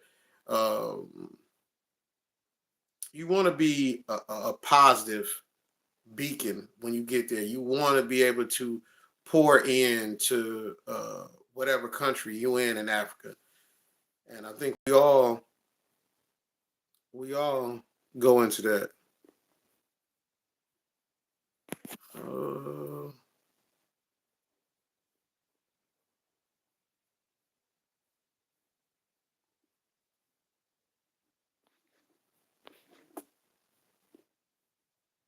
we're gonna have to have Dr. Wanda come back on another live. We may have to do it a little bit earlier because I know it's late in Ghana.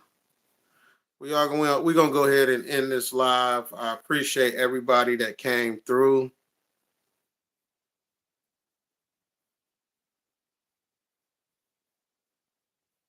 Yeah, that's true. That's true. We look for those same, and it's not the same.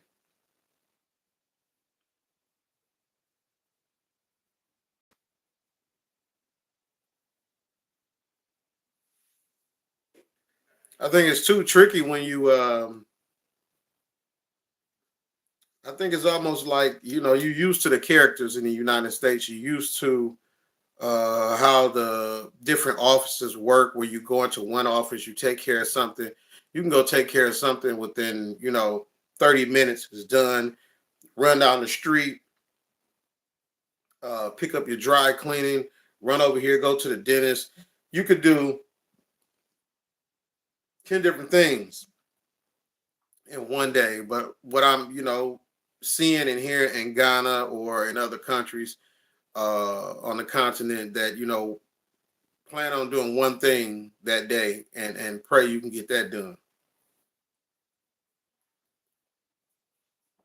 Kind of knew her phone was going to go out when she said it only had 1%. Once again, I thank y'all for coming into the live. We're gonna cut it short tonight. And oh, wait.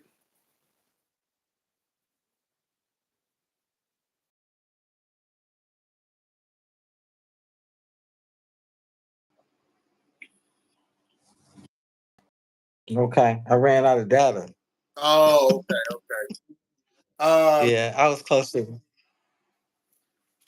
I definitely wanted to highlight some of the things that you're doing while we on here. I would love for you to come back anytime, even if we'll push the time up earlier so it ain't 11 o'clock y'all time. I'm a Um, soldier. I see. I see. You know what? You can actually have a class for repats to come in the class, sit down when they're there, and actually teach them and learn. But That's what the consultation is for. okay, so I done finally before we broke down, and all this time I've never done it, but I finally said enough. I just want to. Yeah, I want to teach it now okay, so because you before get we, I time. want You get time wasters. to right, I want to hit this point first. I watch you on Okay. TikTok. When I see you on TikTok, uh, I see you doing these toilets, putting in Yes. toilets, and for the last one I seen was the elderly lady. You put Hmm. a toilet into her home. How did that? What is that program about? Okay, so the four areas I concentrate on is library planting. I do education. I Mhm. do sanitation. That's the toilet. I do mobile. So occasionally you'll see me assist somebody with a mobile aid, and then I do. These are just things that kind of tug at my heart, and I decide I'm gonna get in on that on a personal level. A year and a half ago, 2 years ago, I have a partner.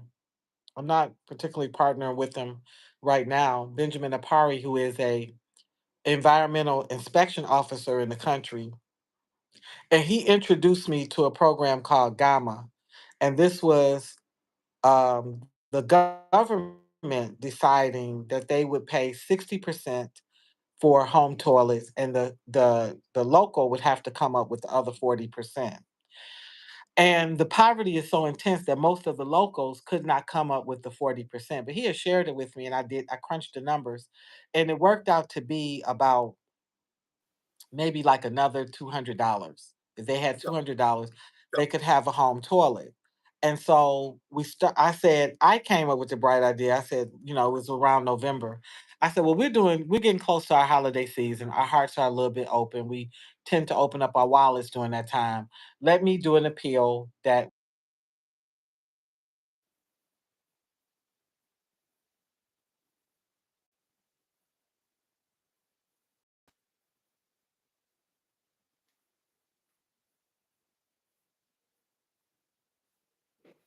yeah, that 200, she froze again. But yeah, that 200, when she said, I was thinking that's kind of high to put on people.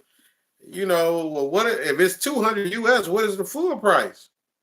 That's if you making, what did she say, $1 or something a day? That's a hefty feat right there.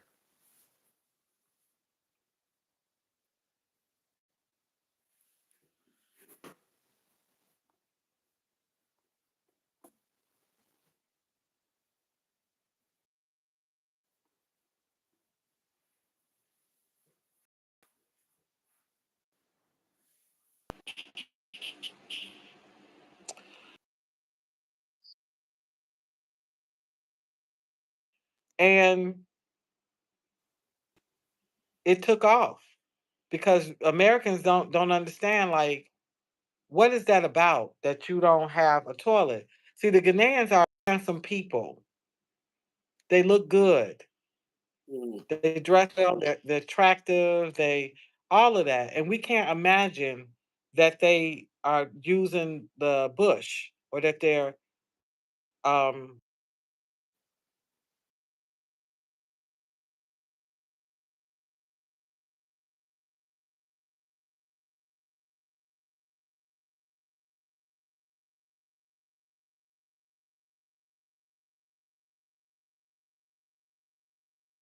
toilet. He was using the community toilet. And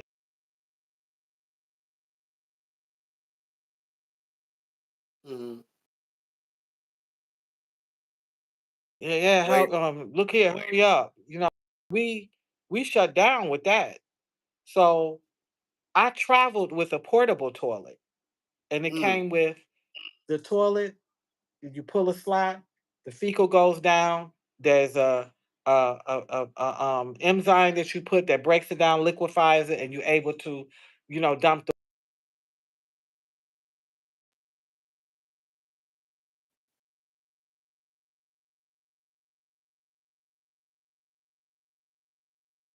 handle that.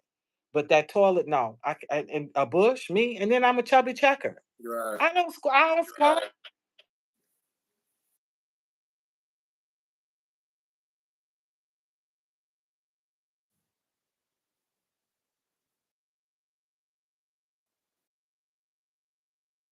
Then when I understood during the rainy season, many of the people boo boo in those fecal bags, in those black bags. They put their fecal in the black bags and they throw it.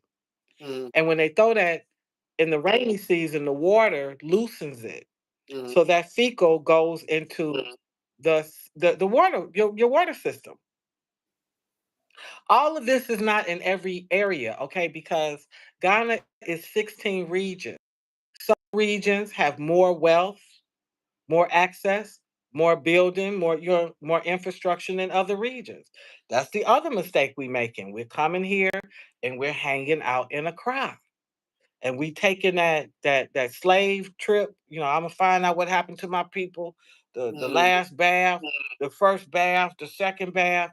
You better find out how these people bathing, how these people washing their hands, because you eating this food by someone that openly defecates. That's why the incidence of typhoid, the incidence of cholera, because if it's a different thing if I haven't washed my hands, it's another thing if I go and I wipe with leaves or whatever my system is, and I come and I hand you wache. I come and I hand you, Right.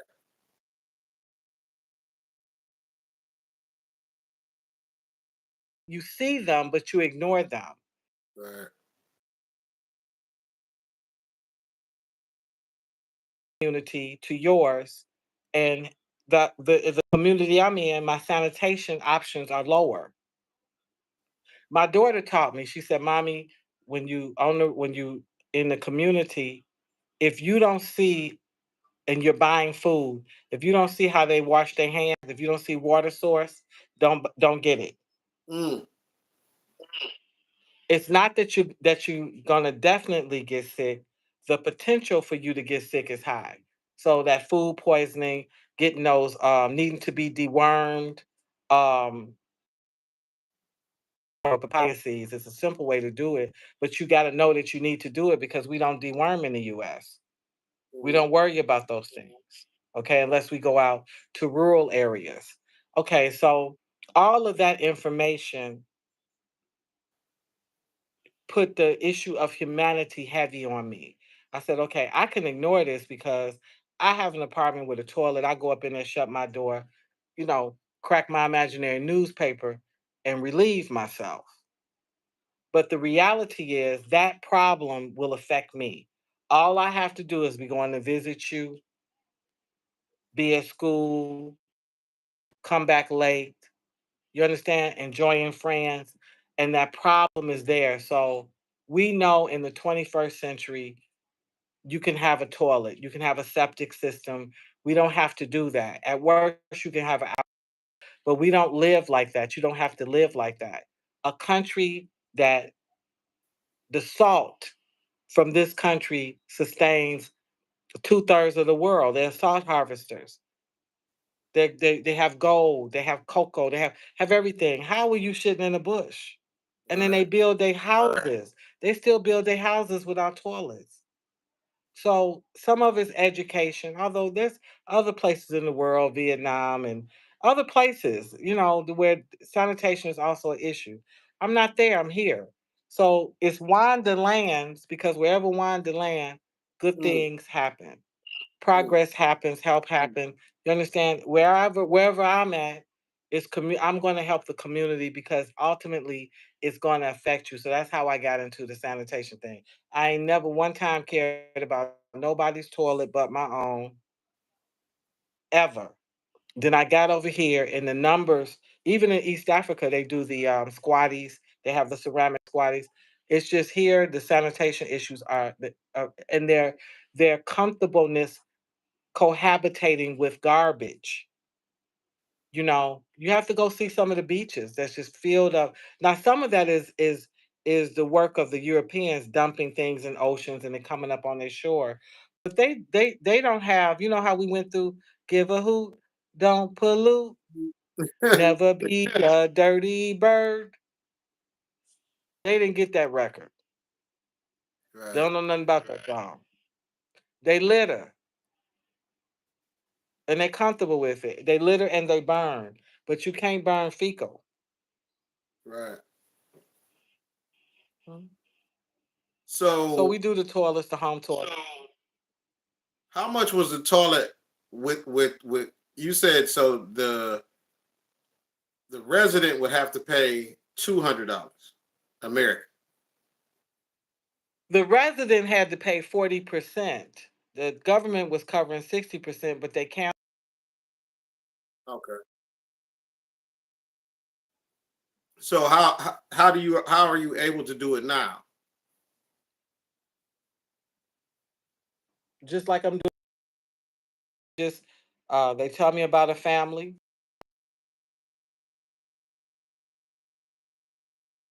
Tell you about the family.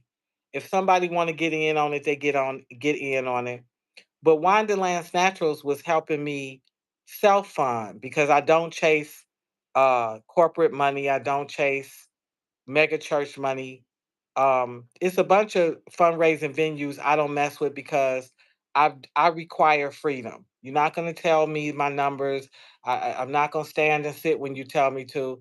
And I don't like what they do on the back end. You helping on one hand, and then you're doing something in another nation that destroys it in another kind of way. So I stay out of that. So that means I have to do it the old fashioned grassroots way. You just throw it out there, and whoever opens up and they want to involve themselves with the project, they involve themselves. I got you. I got you. The next thing I want to get It's it. not so bad. Well, I mean, Huh? I watched it. If y'all ain't on TikTok, you need to go over there and see on TikTok what this sister is doing. She is doing amazing things, and I see a lot of sisters from the states that are helping you. I saw two young ladies that came in that had sent the barrel.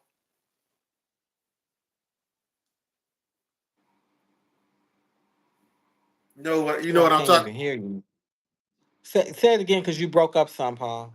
I was saying that on if they on TikTok, they can see a lot of the things that you do, the amazing things you do, and also I was Hmm. giving props to the young ladies that sent the barrel, and they end up coming to visit and even bringing more stuff. Yeah, yeah, yeah. TT Lot. I mean, she's not the only one, but she happened to be here, and I promised her. She had sent a couple of barrels, and I said, well, if you ever come to Ghana, I'm gonna host you well, and I did that. That's I good. did That's that. good. And she had a hoot of a time. Yeah, other people. I said, listen, if you come, I'll host you. But even that, I cringe sometimes because people don't understand. This is not a mini America. This is Africa. So the lights Right. go off. No, I can't promise you can get some Doritos. I can't get you no Doritos. It's the type of Yeah. nonsense that we bring over here. They snacks ain't they even they snacks ain't no good. Why are you in Africa looking for a snack? A snack to them is a papaya, is great, is pineapple, it's it's jackfruit, it's watermelon. That's a snack. It ain't hot stuff Cheetos. I hear you, born again. I understand. So let me also ask you this. I ain't born again. I still like hot stuffed Cheetos, but I'm not gonna get mad at a nation No, no, no, because they no, don't no. do that. I was reading the No, these comment. people come and get mad. No, no, It's I like, was reading the stop it. comment. Oh, like I was reading the comment. they get mad. No, I didn't see. I've seen it before. So I just wanted to touch bases on your the consultations. Can you tell the audience what type of consultations that you do? Well, I haven't. It's not what I do. I've been doing it, but now I've decided to do it and charge because what I've run into is I Mm. will if I can give you a tip or something and go along your way and be okay. I'm happy with that. But I've gotten to a level because I do serve in the nation. The philanthropy and the teaching, and then I'm raising my daughter. I don't want my time wasted. I don't have time for that. So I've let some people close to me that shouldn't have been that close to me, it's complaining. We ain't the Africans bring their issues, but the diasporans bring other issues. Okay, and I'm not over here. I'm not digmatized. I'm not chasing after the wood. It's not that serious. But when people get over here and they over here for a purpose which means they have no focus. You're not coming here because you said I want to be a farmer. I'm starting a business. I'm using this as my retirement plan. If they don't have a focus, then you're going to get in trouble here. This is not Barbados. This is not a small village in Switzerland. This is Africa.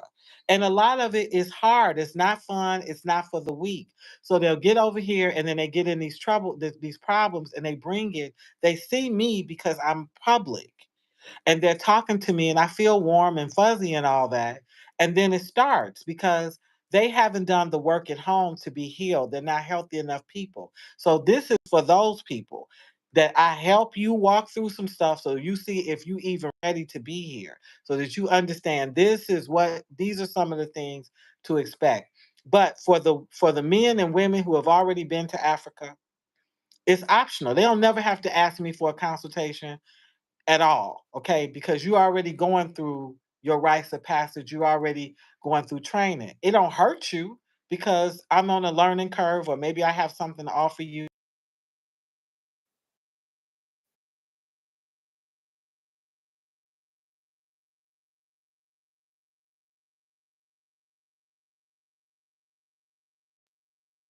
Inviting people to check out my platform. Anybody know me in this country know I'm busy.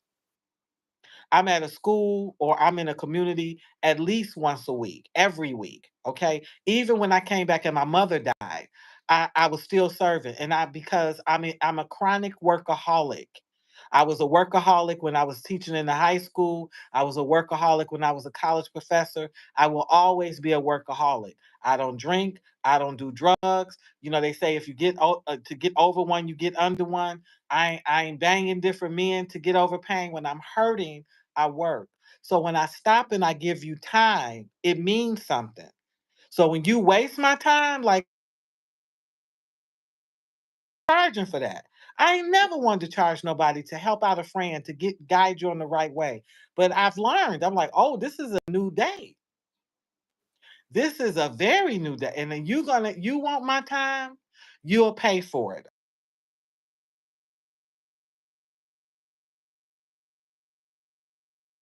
So can you tell me? I totally understand that. Can you tell me some of the consultations that you do?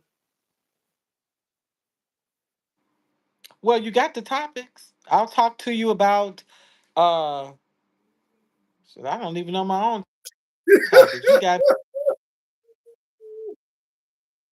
I feel you. I'll talk to you. Just some of the topics is I'll talk to you.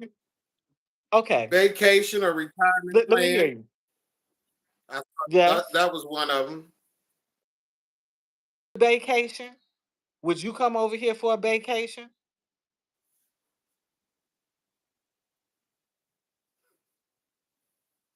I wouldn't. Right, And right. I live here. I wouldn't come over here for a vacation. Now, And if you do, you should already know your itinerary. You mm, should know this is what I'm coming here to do. These are the places I want to see and leave it at that. But don't come telling me that you went to see land, you was just here for a vacation, you went to see land, they charged you to show you the land, then the police pulled you all over, they asked you for some money, they just I don't want to hear about it. This because that's what go on every day here. What's another topic, Paul? Give us another one. the other one you had, that, I'm reading off your list of the Yeah, consultation. you can read it. Then the other one was retirement plan. No, move from retirement plan. We know what that is. What was you Give me another topic. the sisterhood. There's no sisterhood. You have to recognize that when you get with a man, you have increased his value to the other women here Mm, because they know for sure he got some money now because he got you. mm, And they are more than comfortable to get the crumbs off whatever crumbs you dust off that table. They're not going to say, "Oh, that lady came here and she married him and she has her child with her," and they'll leave him alone. They're not. He actually every the same way the Cadillac worked for the black man. You understand? The same way mm. that worked. That's how.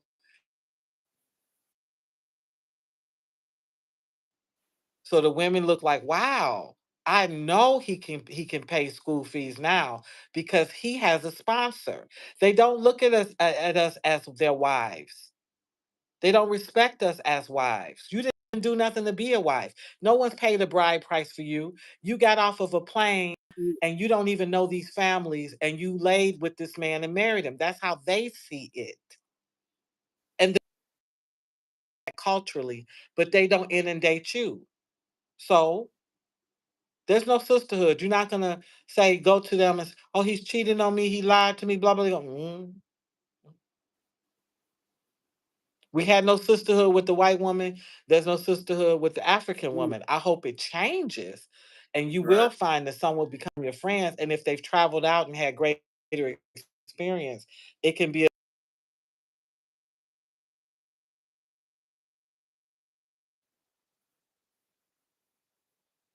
And when they hurt you, they don't really care because they've been hurt 50 times worse, begging for school fees and everything else. They it ain't that serious to them. I'm just being honest. Somebody else will lie to you. I'm being don't feel that way about us.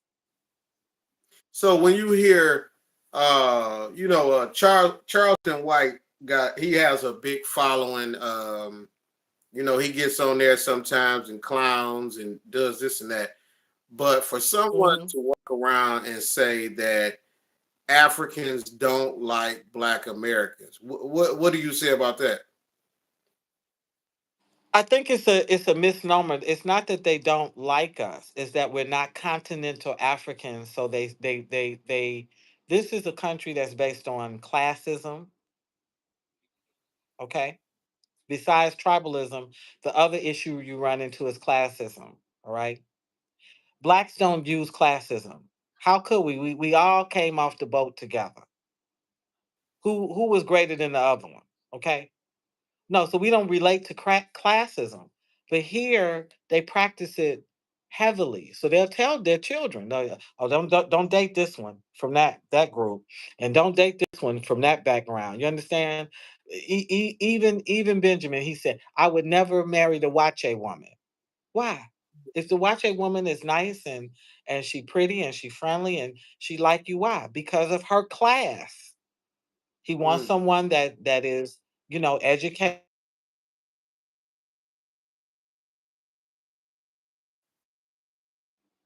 That's a huge issue.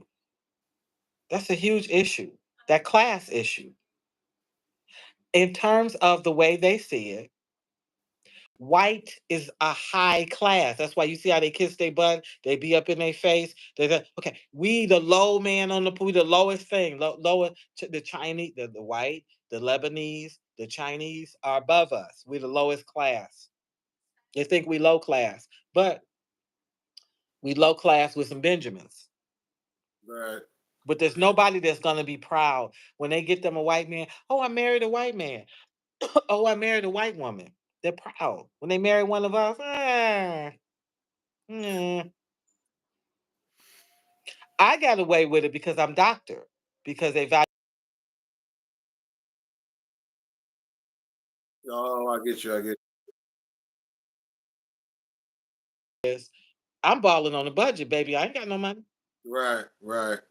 I ain't got and look, even if I do, my mother trained me to hold my purse tight.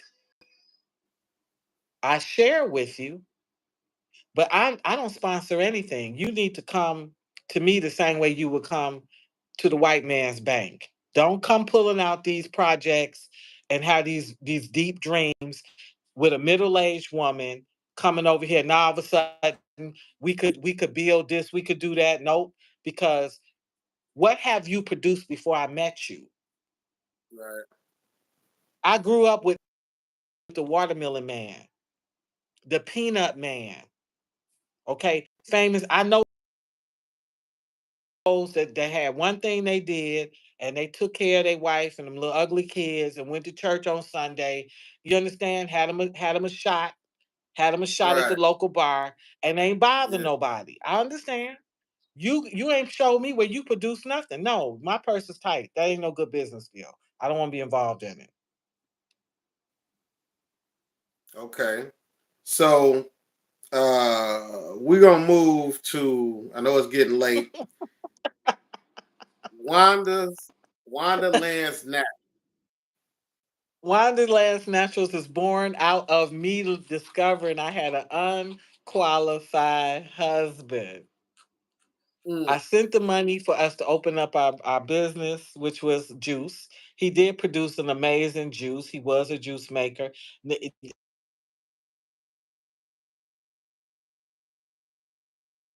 Lime, sugar cane, pineapple juice. All his juice was good. What he wasn't, sir, was a businessman. Okay? He pretended to be a businessman. He was no businessman. So and the other thing was he had me here with this juice and it was illegal. It was not FDA approved. So when they can give you a fine that cripples you, that penalizes you. And if you American, they always give us, they always they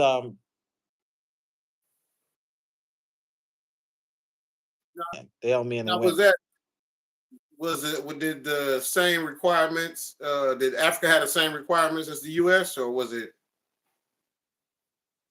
as far as This is FDA. Once you after FDA approved in the country, you can move it wherever. I can export. It can be exported, but so it the also problem has wasn't a selling legal in right Ghana, to it be was on selling the in the U.S. shelves here because say it again. I said so the problem wasn't selling it in Ghana, it was selling it in the U.S. Ghana not FDA approved, that means it didn't have a right to be on those shelves. It didn't have a right to be out of to be in the restaurants, a couple of places that he had placed it. But Okay. also he didn't have business mindset, no business plan. So for example, a person requests 100 pieces, he give you 70. A person, you give 100 pieces, you wait a couple of weeks, you go check with them to see if you can get some of the money now because your pocket's low. He wasn't a businessman. Right. Over here, the hustle start early. The cock crows, and you start hearing the sweeping. The women are sweeping. They sweeping the veranda. They sweeping the dirt. They sweeping. Okay, people up, and then you start seeing the people carry shit on their heads, and they pushing something. He was in there, sleep, scratch. He turned over, scratched his balls, went back to sleep. Okay. So after the juice, then when did the other product come in? No, so he kicked the juice to me to try to punish me, but I had already met another juice maker, so I bounced back. But when I Mm, saw that he wasn't no businessman, I told him, I said, go on here and keep the little juice. You go on and do that. And if somebody needs some school fees, you give it to them off of that. I'm about to start this online business because I got to eat and my baby right. got to eat. So I'm an American. All right, we can do Etsy shop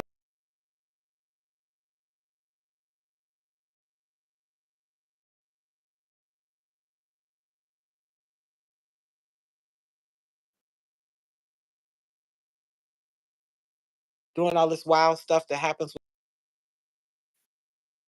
but enough of them do it that they sabotage us. Mm, Um, yeah, I cut the middleman out, and I put me that I trusted, that they had shown themselves to be good stewards, and I ran Wanderlands Naturals for 3.5 years. The first year I ran it with him because he was shocked. He got smart with me.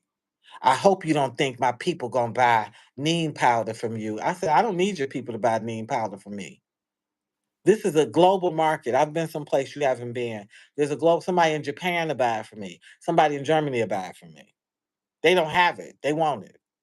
right. So he saw like that it was thriving, and he got on board, and we were a team, a husband and wife team with the business for a year. But then he got jazzy. He got jazzy, and I had to give him his dance shoes and his outfit. I had to put him up out of here. Now you say you got jazzy. What was that about? It's about your ego. It's about your ego. It's about never having nothing. We a little scrappy, he a little bum. All of a sudden he moving some dope, or he moving some weed, and he come out those Payless shoes to some Air Force Ones or some Jordans, and then he gets to talking stupid and acting stupid. It's no different than over here, that some people are not for wealth or whatever that is in their mind. um and with him, he was giving the people the impression there was no Wanda, that this was simply his business and he was running it. You understand? Mm. Because he did the post office end. I did all of the online stuff, but he was the one that did the post office and shipped that stuff off, and he was very good at it. Saved us a lot of money. But then he got jazzy and did the electric boogaloo, and he had to be removed.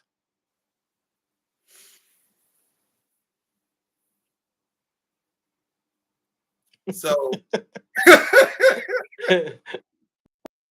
so, so I know Paul, you learned it. I mean, I think everybody alive is being schooled. One interview is not enough. Um, I would like to have you back on at an earlier time. So, If you had whenever you want me to come, I'm gonna come. Earlier time or not, I will okay, come. so we're gonna When I meet you, when I meet when I meet you, what I want you to give me is a place at Accra that sell these chocolate cheesecake. You owe me some cheesecake. okay. So when I come, you got a freezer for the cheesecake to come in to go in.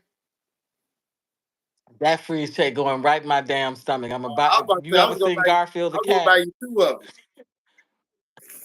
Oh, okay. Well then, yeah, I got one.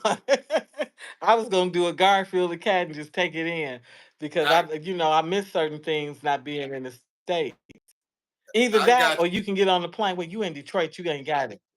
Okay, I was going to say you can bring me some cheese and caramel popcorn because what I don't what I know want out of why I Detroit, you knew you can't was bring gonna me. say that. I want I want I knew Coney you was gonna Island, but say you that. can't bring me that. I'm Yeah, gonna I have want me some daggone Coney Island, and I'm from the D. to Somebody your put stomach down here, gonna it's too funny. He fooled around and found out. He sure did. He found out that black women use that hefty garbage bag, that bag your stuff up and put it right down that corner. In his case, it just you went out here on this veranda. you hit him with the to the Hmm. left, to the left. I sung that song for a reason. Okay, So he deserved it. He deserved it. I remember following you on TikTok and seeing a lot of the stuff that was going on, Uh, so before we get off, right? In all fairness, it was a cultural no-no. Mhm. It was only because I had put so much time in with the community that they grew to know me and see me as a human, instead of just simply an ATM. That I didn't suffer a greater penalty because these women over here don't throw their men out. Mm. They stomach them. They put up with everything they do. Okay, it was a cultural no-no. So I don't want to advise women to come over here and throw their men stuff out because they may have to deal with the police or this or that. And you would think they would be sympathetic to you, but they won't because this is a male-centered society. So I'm not telling you not to do it. I'm just telling you that I did it because it was like Popeye the Sailor Man. I stood all I can. I can't stands no more. I totally understand. I totally understand. Go ahead and give Mhm. everybody the website, your different social medias where they can find you. Mhm. Okay. Well, I'm one of them that stick with my name, my government name. My kids, when I taught high school, they'd be like, "Why you using my government name, Miss E?" I'm like, "Boy, your name is Ricky Johnson. Why you coming in here talking about some Big Rob?" Yeah, I'm Right, just Dr. Wanda. I'm Dr. Wanda on TikTok. I'm Dr. Or you'll always find me as Dr. Wanda Evans Brewer on Facebook. Those my two. I do YouTube. I came off of YouTube. I play with YouTube lightly now because I was being monitored um when the split happened. Every time I would do a video or something, he would write me. I heard you said this. I saw you said that. I said let me go to a new space because I need right. to think and breathe. Because you tried to get down on me overseas and I had to fight you. And so but I'm coming back to YouTube. Actually, I miss it a little bit because it's a little bit more focused. Whereas where TikTok is, I can be all over the place. Sometimes I want to be a little bit more linear. But I'm always Dr. Wanda Evans Bluer. I no longer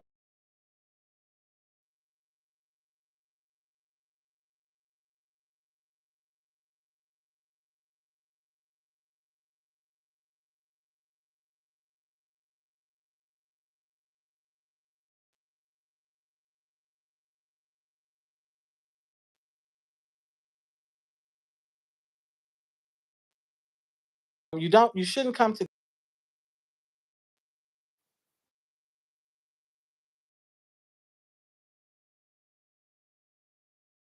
kids and her mother died at 111. She was still up washing clothes and walking around and everything. To natural medicine and herbs and barks and berries and fruits and organic and free roaming goats, free roaming chicken, free roaming cow.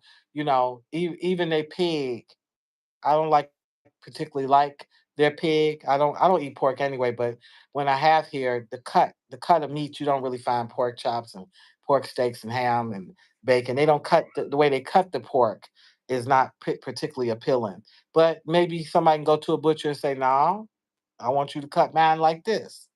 But Africans in general are low pork eaters. But oh, Wanda, Dr. Wanda Evans Brewer, or and then I'm Wanderland's Naturals. It has been a pleasure having you on here. Um, I Thank mean, you. you are definitely one in a million, and I do hope that you start the YouTube back. I think a lot of people need to hear you. Definitely, I get a vibe that there is a calling for women to put them on, not on guard but aware of what's going on and what to look forward to or look out for when coming to the continent and looking for love, because I'm pretty sure there's a lot of single black females moving over there, and they would, if they're not looking, they may just hope that something happens. And then I know there are some Ain't that no are. listen. Ain't no hope. You gonna get 4 proposals in 1 week. Ain't no hope. Ain't no hope. I listen. I don't care if you look like Grizzly Adams. You gonna get you a man. Go look at some of the white women that they're marrying. These white women are vampires. They're old. They're wrinkled. They it's all and listen, there's some beautiful looking white women. Uh, There's some beautiful looking white women, okay? And that's not what they're going off. A lot of them going off with, and I tell them, I say, do you understand in their community, their own men don't mess with them? Their own men. They don't mess with these. These are the. I just saw one. It was a Roseanne Barr looking type woman. Looked like she drink beer, roll dice at the same time. They marrying them, and the family comes out and they supporting it. They all smiling because they want that green card. They want to travel out. Listen, and the women have to know 95% of these men want to leave Ghana. They want to travel out to the UK, to Canada, to the US, and there's nothing you can do about it. That's what they want to do. And I don't care what they tell you. Mine lied to me. I'm a proud Ghanaian. If I had something going, I would stay, blah, blah, blah. That man, you have a green card policy. Are you taking someone back? Are you willing to invest that way? Or are you coming this way? Because it ain't no sense being married to somebody that's you 6,000 miles away from. The phone gets boring. And sexting, I guess, is interesting, but it ain't that damn interesting. So you got to figure out what you're doing. But no, I don't care. You can bring the ugliest chick. Go back through your yearbook, find the ugliest girl, and bring her here. She'll be married in a week. She'll be married in a week. I've seen so many And she'll videos. believe that they love, and she will believe that they're in love. She'll argue you to the ground. He do love me. He said and there's nothing we can do about it. It's not now that part we can't do nothing about. We have to do it before they come.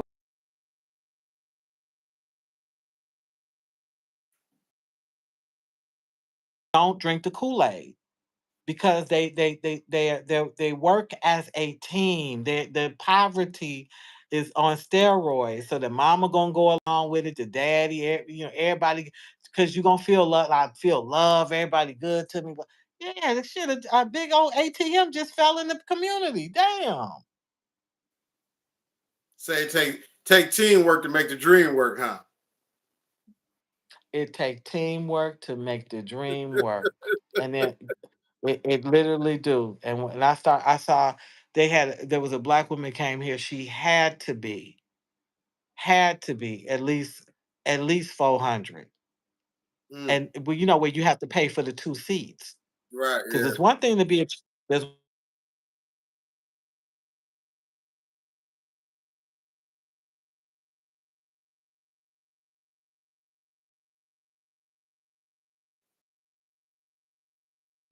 and you should have read the comments. See, we was looking at her. The guy went to see her. He was tall, dark, handsome, nice butt cheeks. You know what I'm saying? He had all that we looking for. And he went to her and he hugged her and he kissed her and he did all this and she was blushing and the comments was, "We're proud of you. You're on your way to America now.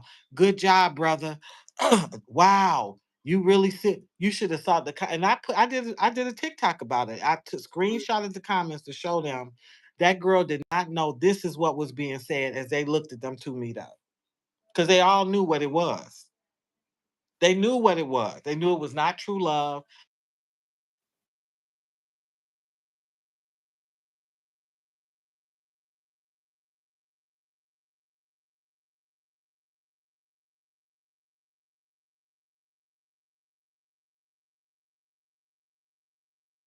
Meets up with. But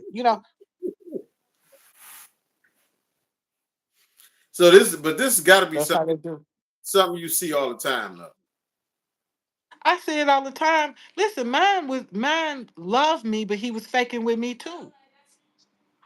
Mm, He loved me. I mean, like, listen, we're women. You a man, okay? We're women. Okay. Y'all want access to a woman's body. So yeah, I'm not hard on the eyes. It wasn't that. But the ultimate wasn't, oh, I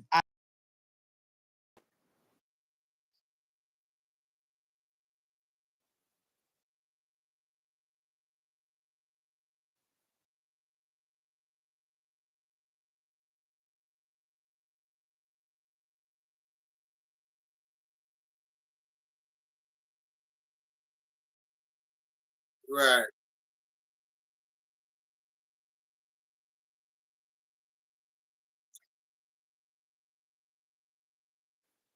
Mm-hmm.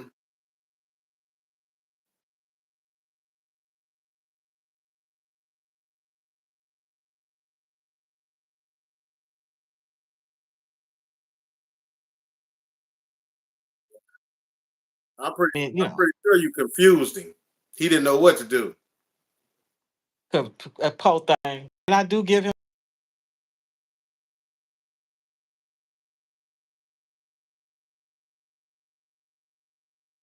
brother. You got used. Look who's still driving. He been gone 2 years. Look who in this country thriving. Half the people don't even remember the man's name. How do you receive a woman and she is living in the country thriving? How did this woman end up on Pan African television for a month? Yeah, you can't write this stuff because I am who I said I was. Sir, you wasn't who you said you was. Now the women would get. You got to tell them, Paul. They're all going to get marriage proposals, Mm. all of them, and they'll get them from young. I had a guy just the other day. This was like maybe 2 months ago. I met him when I was collecting some casters.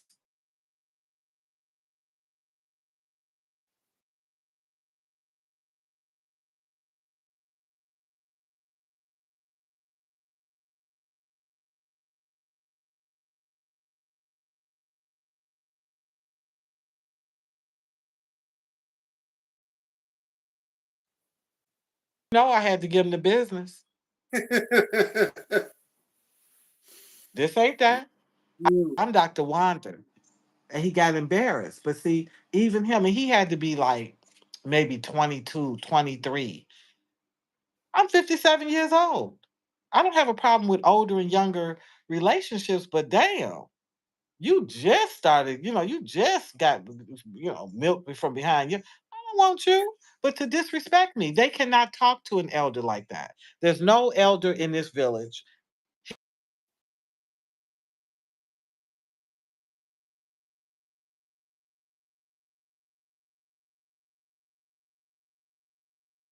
I'm Dr. Wanda. He knew.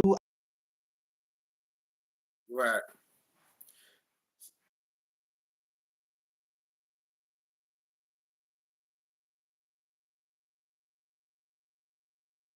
Mhm. Oh no, ooh, Lord, a different type of cotton field.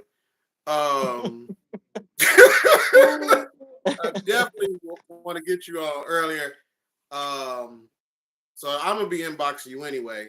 I definitely appreciate your time, the information that you have given. I mean, you dropped some real gold nuggets.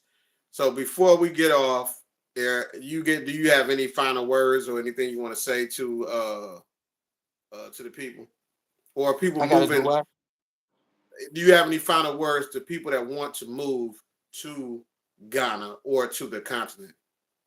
Do not come if you're not a pioneer. If you don't see yourself as a pioneer, you don't need to come here. And you go visit the definition of what it means to be a pioneer.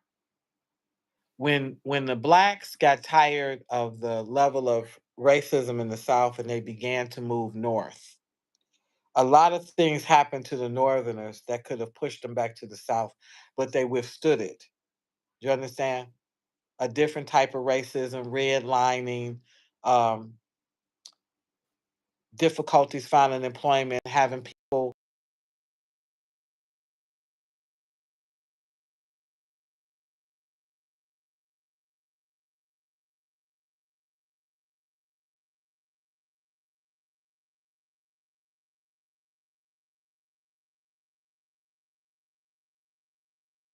And so you have to decide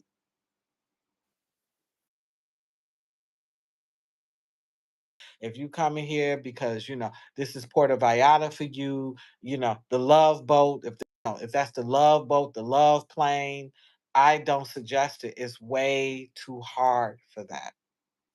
It's way too hard for that. And when you get in trouble, you're not going to have the level of infrastructure, the support from people, from family, community, because this is not your family and this is not your community. You're building a new life here. So if they want to do that, then that's it. That's the only thing I can tell them. But anybody's welcome to come and see. I think you need to visit the motherland, whether it's Ghana or someplace else. I suggest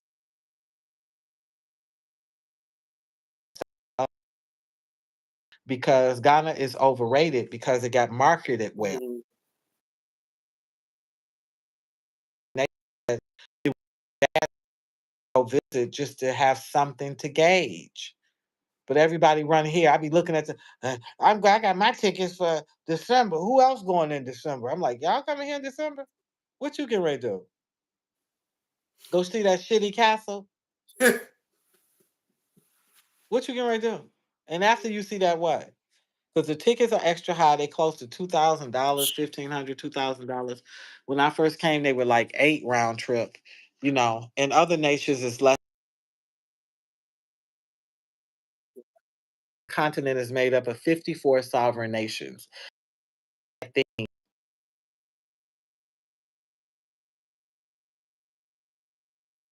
but you can also go east. You can also check out other. Just don't feel like Ghana, Ghana, Ghana, Ghana, Ghana, Ghana, Ghana. You don't have to feel like that. You actually can stretch your legs someplace else and be very welcomed, because they're not getting no action and the stuff would be less expensive and stuff like that.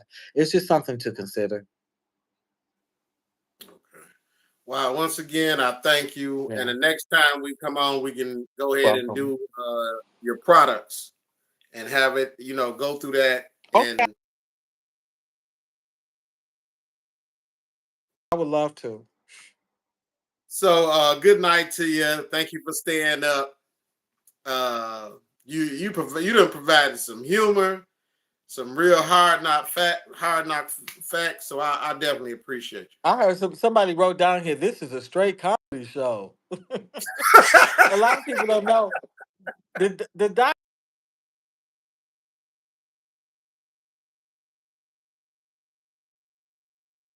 you grow up in the black community and you